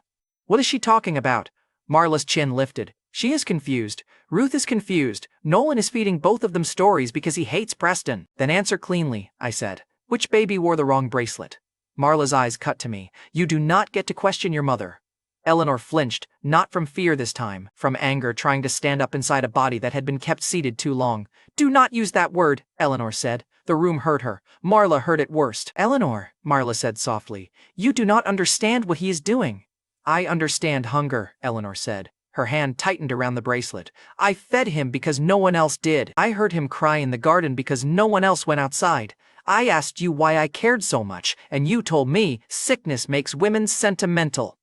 Marla's mouth opened. No answer came out. Preston stepped forward, desperate to fill the space before Eleanor reached it. You are mixing childhood pity with blood. Nolan is using you. He always wanted what I had. I looked at him. Your future? Your mother? Or the bracelet? His face went red. Richard looked at Preston's reaction and finally lost a layer of denial. Marla, he said, lower now. Answer. Marla turned on him. Do not command me like you were innocent in this house. You wanted a Pierce heir who could stand straight, smile right, and make your company look clean. You wanted a son people could present. Richard's face drained. Preston whispered, Mother. Again, panic. Again, too late. I stepped toward Marla. And you gave him Preston. Marla's eyes burned. I gave this family what it needed. Eleanor made a sound so small it almost disappeared. Ruth reached for her hand. Marla saw the damage and still chose pride. Preston was healthy, she said. He was mine. He was strong. He did not cry like he was begging the world to apologize for him. Eleanor was half dead, Richard was useless, and everyone expected me to watch my son grow up outside the place he deserved. The words came out so fast the room could not interrupt them. Then they landed. My son! Not Richard's chosen heir. Not the polished Pierce miracle. Marla's son. Preston closed his eyes. For 1 second all his softness vanished. He looked like exactly what he was, a man watching borrowed blood get repossessed. Eleanor stared at Marla. You took him? Marla pointed at me. I corrected a weakness. You were not strong enough to keep what you had. Eleanor stood. Agnes reached for her, but Eleanor shook her head once. Ruth let her go. The room did too. Eleanor crossed the small distance to me on shaking legs. I moved to help her, but she lifted one hand and stopped me. She wanted the step to be hers. Marla watched her come toward me and finally understood that the woman she had kept fragile had learned to aim. Eleanor reached me and touched my cheek, not the cheek Marla had slapped, the other one, as if she needed one clean place to start. My son, Eleanor said. 2 words. No document could have hit harder. No board vote, no birth certificate, no hospital file, no county seal. The woman who had fed me through garden doors claimed me in front of the woman who had starved me and called it discipline. Marla's face twisted. You cannot just say that. Eleanor turned to her. You do not get to tell me what a mother can say. Marla stepped forward. I raised him. Eleanor's voice shook, but it did not break. You punished him because he was mine. The bracelet had made the truth possible. Eleanor made it human. Richard sank into the chair near the fireplace. He looked at Preston like a man seeing an account balance turn negative in real time. Preston saw the look and grabbed for the old performance. Father, nothing changes. I am still the one who stayed. I am still the son you raised for Pierce Energy. Nolan cannot walk in because of a sick woman's sentence and take everything. Richard stared at him. Then he laughed once. It was not humor, it was humiliation leaping the body the wrong way. You knew, Richard said. Preston's mouth opened. You knew enough to panic. Preston looked at Marla. Richard saw that too. Good. The room was finally teaching him how to read. Marla tried to recover. Richard, listen to me. Preston is still valuable. Nolan hates this family. He will ruin Pierce energy out of spite. No, I said. I will ruin lies out of spite. The company can apply like everyone else. Richard looked at me then. For years he had looked through me unless I embarrassed him. Now he had to look at me because every status line in his house had been drawn wrong. Nolan, he said, do not start with. Sorry, I said. It will make the room smell cheap. His mouth closed. I respected him more for that than for any apology he could have performed. Arthur stepped in from the door, sensing the collapse but still hungry enough to feed on it. This proves my point. The Pierce identity issue is unstable. Bright art cannot move while the signatory is in a family scandal. Victoria looked at him. No, this proves your challenge found an answer. An answer? Arthur said. A confession in a sitting room is not a governance structure. Ruth lifted the trust seal and hit it against the table. The sound cracked through his sentence. It is enough for family, Ruth said, and family is what you used as a weapon tonight. Arthur stopped. Camille touched his sleeve. Even greed knows when the room has turned. Preston's eyes darted toward Isabel again. That tiny movement told the room he had already stopped thinking like a son and started thinking like a fiancé losing market value. This changes nothing between us, he told Isabel. My position is still Pierce. My future is still Pierce energy. The Ashford signing still needs stability. Isabel looked at the missing ring box through the open doors. Stability, she repeated. It did not sound like belief. It sounded like math being redone after someone changed the numbers. Preston heard it and panicked harder. I was a baby, he said to Richard. Whatever mother did, I did not choose it. You raised me, you trained me, you told everyone I was the heir. You cannot erase me because Nolan found a sad story. Richard stared at him. For a moment, I almost agreed with Preston. He had been a baby too. Then he looked at me and added, he was still the one nobody wanted. There it was, the little cruelty he did choose. Eleanor's hand tightened on the bracelet until Agnes gently covered her fingers. Richard saw it. This time, he did not look away. Richard stood slowly. He walked to Preston. Preston straightened out of habit. For one wild second, I thought Richard would protect him anyway. Men like Richard loved hierarchy more than truth, and Preston had always looked like easier hierarchy. Then Richard reached up and removed the small Pierce crest pin from Preston's lapel. Preston's face went blank. It was a tiny object. Gold. Polished. Meaningless to anyone outside that family. Inside that room, it was a public stripping. Your Pierce energy signing authority is frozen, Richard said. Your heir access is frozen. Your engagement claim through this family is frozen until I know which part of my house is not built on fraud. Preston grabbed his wrist.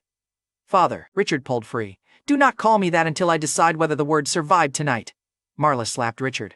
The sound was sharp and stupid. Every guard moved. Richard did not touch his cheek. He only looked at her. You leave the Pierce house tonight, he said.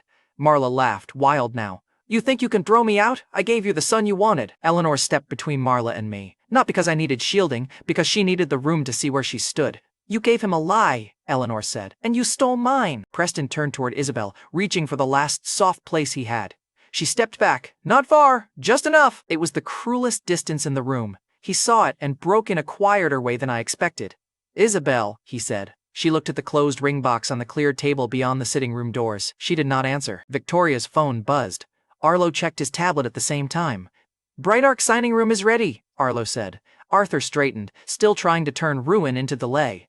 This is exactly why it cannot proceed. It proceeds, Victoria said, with the truth in the room. Ruth stood, slower than Eleanor, but with enough authority that even the guards made space. Then let us go. I am very fragile and very tired of amateurs. We moved from the East sitting room to the Ashford group signing floor with no time for speeches. That was the only mercy of the night. If we had paused, someone would have tried to make pain more elegant than it deserved. The signing room was already lit. A long table waited under the Bright Arc Energy logo. A sealed founder packet sat at the center. Cameras were covered until Victoria gave permission. Jules Knox stood near the packet with his hands folded, looking exactly like a man who had buried enough contingency plans to sleep well. Eleanor stayed beside me. Her hand touched my sleeve once and did not let go. Victoria noticed. She said nothing. That was better than making it a performance. Preston entered last. No crest pin, no ring, no air certainty. His face had gone calm in a way I recognized. It was the calm people wear when they have decided to set the building on fire because they no longer own a room inside it. He walked past Richard, past Marla, past Isabel, and straight toward the signing table. Then he pointed at the founder packet. "Do not let him open that," Preston said, loud enough for the whole room. "Nolan Pierce is a fraud, Dr. Lark is stolen, Bright Ark is stolen, and every woman in this room is too sick or too desperate to see it." Jules looked at me. Victoria looked at Preston. Preston had finally chosen the perfect room to lose everything at once. Preston called me a fraud in the one room where lying had become expensive. The Bright Ark Energy signing table sat under white lights. The founder packet waited in the center. Victoria stood at my right. Eleanor stood at my left. Ruth sat near the front with the Ashford trust seal in her lap, and Mr. Whiskers asleep under her chair like even the dog was tired of rich people performing authority. Preston pointed at the packet again. "Open it and he ruins all of you," he said. "He's been stealing names since the county clerk. Husband, Dr. Lark, Bright Ark founder, now Eleanor's son. How many titles does one illegitimate stray get before somebody asks for proof?" Eleanor's hand tightened on my sleeve. Victoria's face did not move. Ruth woke Mr. Whiskers by tapping the trust seal against her chair. "He asks for proof after losing the ring," Ruth said. "Convenient timing." Isabel stood behind Preston with one hand near her throat. Her white dress from the engagement hall looked wrong now, like a costume from a play everyone else had left. Marla hovered near the door, pale and furious. Richard stood apart from her. Arthur and Camille had followed too, because greed loves a second funeral. Jules Knox stepped beside the founder packet. He did not look at Preston, he looked at me. "Permission?" Preston laughed. "Permission? From him?" "Yes," Jules said. "From the controlling founder of Bright Ark Energy." That sentence landed clean, not with shock, with consequence. Jules opened the packet. The top page showed my legal name, Nolan Pierce, the research alias beneath it, Dr. Lark, the founder authority line, Bright Ark Energy. The room read it in pieces. Preston read it as a wound. His mouth opened, but Jules kept going before vanity could start stitching. Dr. Lark's patents, Bright Ark Energy's controlling interest, and the Ashford Group alignment are all tied to Nolan Pierce's authorization. The spouse disclosure line was held until Victoria Ashford chose whether to sign as legal spouse, corporate partner, or both. Arthur's eyes sharpened. "That is still a conflict." Victoria stepped forward. "No, it is disclosure. You should try it sometime." A board member near the wall lowered his gaze fast enough to survive.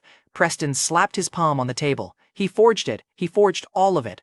Professor Miles Brenner helped him. Jules helped him. Victoria wants him because he is useful. Eleanor wants him because she is confused. Ruth wants him because she is sick. Preston used the word sick. Ruth heard it clearly.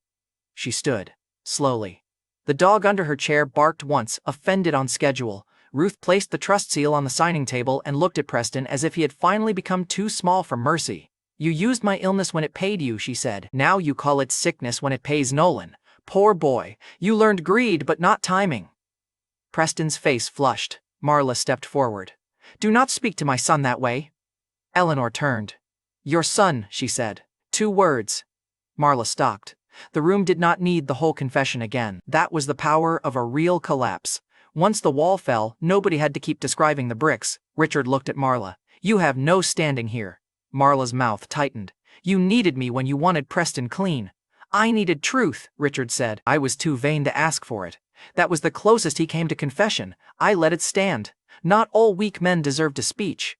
Preston grabbed at the last piece of the old world. "Even if Bright Ark is his, Pierce Energy can still challenge family theft. He used our name. He used our house. He used Eleanor's pity." "No," I said. "I survived your house. There is a difference." Jules placed a second page beside the first. "Pierce Energy's direct license path remains frozen. Any future application excludes Preston Pierce as signatory. Richard Pierce may reapply under standard review once family authority is corrected." Preston stared at Richard. Richard did not save him. That silence was worth more than an apology. Isabel finally moved. She stepped toward Victoria, not Preston. "Aunt Victoria," she said, voice thinner now. "You cannot sign beside him after this. He humiliated our whole family." Victoria looked at her niece. "No, Isabel. He exposed it. He slapped me. After you threatened his wife." Isabel's eyes flicked to me, then to Victoria's hand. The jealousy was still there, but it had no throne left to sit on. "You were never supposed to choose him," Isabel whispered. Victoria's answer was quiet enough to make everyone lean toward it. "That is why the choice matters." Then she took the pen from Jules. Arthur moved quickly. "If Victoria signs as wife, the Ashford branch will demand board review." Victoria looked at him. "The branch review ended when you used Ruth's treatment to smuggle control through Clear Spring Therapeutics. Your access is already revoked. Your daughter's engagement route is closed. Your proxy packet is dead paper. Pick your next sentence like it costs money." Arthur did not pick one. Camille did. Mother, she said to Ruth, softer than I had ever heard her, do not let Victoria throw away family stability for a man who arrived through a clerical mystery. Ruth's hand went to the marriage books Arlo had placed beside her. The old leather covers looked small under the signing lights. Then Ruth looked at Mr. Whiskers. The dog yawned. Victoria's face tightened. Ruth! Ruth was not looking at the dog anymore. She was looking through the room, past the lights, past the signing table, back toward a night none of us had been allowed to remember cleanly. It was raining, Ruth said. Nobody moved. Victoria set the pen down. Ruth's voice stayed soft, but the softness did not weaken it. Solace 9 had not made her young. It had not made her memory perfect. It had simply opened a locked door long enough for the truth to step through. Victoria came to me with blood on her sleeve, Ruth said. Nolan was with her. He kept saying he was not family, so he should not be in the room. Stubborn boy, always trying to leave before people can owe him. My throat tightened. A flash crossed my mind. Rain on county steps, a black cat under a parked car. Victoria's hand gripping my sleeve so hard her nails cut skin. I had carried that memory as a bad dream from a night I thought belonged to a street fight and too little sleep. Ruth kept speaking. Arthur's branch had a vote ready, she said. They wanted Victoria called unstable after the crash. They wanted the trust line moved before I could stop it. They thought unmarried meant easier to isolate, easier to replace. Arthur's face went gray. Camille whispered, Mother, stop. Ruth did not. I told Victoria a husband outside their branch would block the fastest knife. She said no. Nolan said absolutely no. Then the cat ran under the car and Victoria nearly climbed him like a tree. A terrible, inappropriate laugh escaped Arlo. Victoria turned red at the ears. Even then, even there, the room needed the small ridiculous truth more than another legal explanation. Ruth smiled faintly. He called her bossy, she called him impossible. I said those were vows with less decoration. Victoria's eyes moved to me, the memory sharpened by pieces. Stonebridge County Clerk's office after hours, not through a bribe, but through Ruth Ashford's ability to make public servants fear disappointing her. 2 signatures, Victoria saying clear and furious, this changes nothing. Me answering, good, I like my disasters temporary. Ruth laughing like she had planned 3 generations around our spite, then headlights. Glass. A scream. Waking up days later with bruised ribs, no county memory, and Marla telling me I had gotten into a fight because that was the only explanation anyone expected from me. Victoria touched her wrist. I saw it then, the old faint scar near her watch. She remembered too. Not all at once. Enough. Ruth looked at Arthur. I hid the books because you were still hunting for the weakness. I let the marriage sleep until it could protect her again. Then Nolan walked into the clerk's office like fate had finally learned punctuality. Arthur tried to speak. Victoria stopped him without looking. Arlo. Arlo stepped forward. Arthur and Camille Ashford are removed from all Bright Arc, Solace 9 and Ruth Trust adjacent access pending board action already authorized. Security can escort them whenever you give the word. Victoria looked at Arthur. Word, she said. Security moved. Arthur did not fight. Camille did not beg. They understood boards, trusts, and access. They understood being cut out more clearly than shame. As they were escorted out, Camille looked at Isabel. Isabel looked away. That was one path closed. Preston watched Arthur lose access and made the mistake of thinking noise could still work. So the whole marriage came from panic, he said. A crash, a sick old woman's scheme, and 2 people who did not even remember. That is your grand romance? I looked at him. No, that was the first signature. Victoria picked up the pen again. Her eyes held mine, not soft, not begging, not uncertain. The woman at the county office had threatened to ruin me. The woman at the signing table had already seen what ruined me and chosen to stand beside what remained. This one, she said, is the choice. She signed first. Victoria Ashford. Not hidden, not under Ruth's pressure, not because Arthur had a knife at her back. Beside the spouse disclosure line, she wrote her name with the same cold precision she used to cut men out of boardrooms. Then Jules turned the packet toward me. I signed. Nolan Pierce, Dr. Lark, Bright Arc Energy founder. The pen felt lighter than it should have. Preston lunged for the packet. Arlo was already there. He caught Preston by the wrist and twisted just enough to make him bend, not kneel. That would have been too generous a callback. Preston folded over the table where the founder packet sat beyond his reach. Careful, I said. You are standing near documents you cannot afford, Arlo muttered. I enjoyed that, professionally. Growth, I said. Victoria did not smile. Her eyes did. Preston tried to yank free, but Arlo did not give him enough pain to make him a martyr, just enough pressure to remind him the room no longer confused noise with authority. You cannot throw me out, Preston said. Without me, Pierce Energy loses the Ashford Bridge. Without me, Isabel has no reason to stay tied to your family. Without me, Richard loses the only son he prepared. Eleanor's voice answered from beside me. He prepared the wrong son. Richard flinched. He deserved that. Preston did too. Victoria looked at Arlo. Remove him from the signing floor, not the building. I want him close enough to hear when the announcement goes live. Arlo's expression brightened in a way he probably believed was professional, with pleasure restrained by policy. Try harder, Victoria said. Yes. Security took Preston to the glass-side room beside the signing floor. He was not gone. That was the punishment. Through the glass he could still see the packet, the signatures, Isabel's distance, Richard's silence, and every title he had tried to steal landing on the man he had called servant. Ruth watched him through the glass and nodded once. Aquariums are useful. The fish learns who is outside. Ruth, Victoria said. Very fragile, Ruth replied. Richard stepped toward Preston. You are done. Preston looked up, wild now. You would throw me away for him? Richard's answer was tired. No, for the truth you helped bury. Marla screamed then. Not a word, just sound. She tried to reach Preston, but Eleanor stepped into her path. Eleanor's body was frail. Her stare was not. You do not touch my son, Eleanor said. Marla froze. The wrong son stood behind her. The right one stood beside me. No one had to explain it. Security took Preston first. He fought until he saw Isabel watching. Then he stopped fighting and tried to look dignified. It failed. Isabel did not run to him. She looked at me, and for a moment I saw the girl who had once brought me coffee and liked that I never bent quickly enough for her world. Then, she looked at Victoria's signature beside mine, whatever claim she thought she still had died there. Nolan, she said. I waited. She had used my name as bait, insult, pity, and ownership. This time, it had nowhere to go. Victoria looked at her niece. The engagement is terminated. Your board path through Preston is terminated. Any future access comes through work, not romance, pity, or threats. Isabel's eyes filled. And him? She asked. Victoria glanced at me. He was never your access. Isabel went still. The slap had marked her cheek. That sentence took the last excuse out of her hands. She left without touching the ring box. The estate steward carried it away like an object returning from a failed errand. Jules closed the founder packet after the signatures were recorded. Bright Arc alignment is active. Ashford Group partnership cleared. Pierce Energy frozen pending corrected application. Clear Spring Therapeutics remains under clean terms. Jules leaned toward me once the security door closed. The public line can omit the family matter. No, Victoria said before I could answer. The public line states Bright Arc Energy and Ashford Group signed after full disclosure. No lies, no euphemisms, no polite fog for people who used fog as a weapon. Jules looked at me. I nodded. That was the difference between secrecy and privacy. Secrecy had fed Preston. Privacy had protected Ruth until she could remember. We were done feeding the wrong one. No long report, no technical lecture, just consequences stacked in plain language. Preston lost the Dr. Lark fantasy. Isabel lost the bride path. Arthur and Camille lost Bright Arc and Solace. 9 access.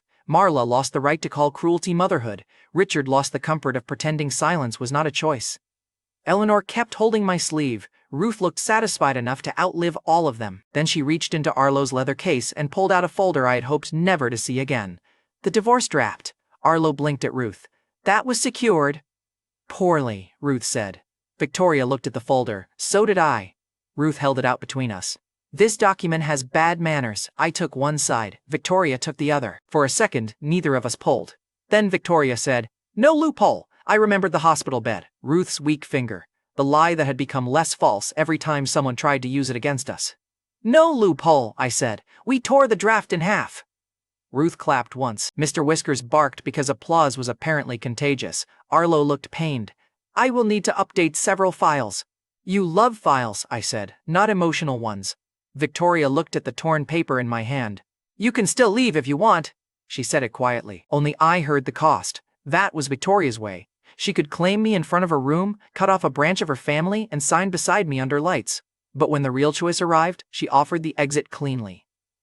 I looked around the signing room, at Eleanor, who had fed me before she knew why, at Ruth, who had weaponized eggs, dogs, memory, and trust law with equal enthusiasm, at Jules, who looked relieved enough to hide it, at Arlo, who still suspected me and somehow belonged in the room because of it, at Victoria, the woman they had called my nobody wife, standing under the bright arc lights with her signature beside mine. I had spent most of my life being placed near doors, servant side, Garden door, hospital doorway, family edge, the cheap place where people put a body they might need later but did not want to claim. I looked at the torn divorce draft, then I dropped my half into the trash beside the signing table. I already left the servant's side, I said. I am not going back. Victoria's face did not soften, it steadied. That was better. She dropped her half of the draft after mine. Ruth leaned toward Eleanor and whispered loudly, I told you husbands look useful in dark suits. Eleanor laughed. It was small, tired, and broken around the edges. It was also the first time I had ever heard her laugh without checking whether Marla approved.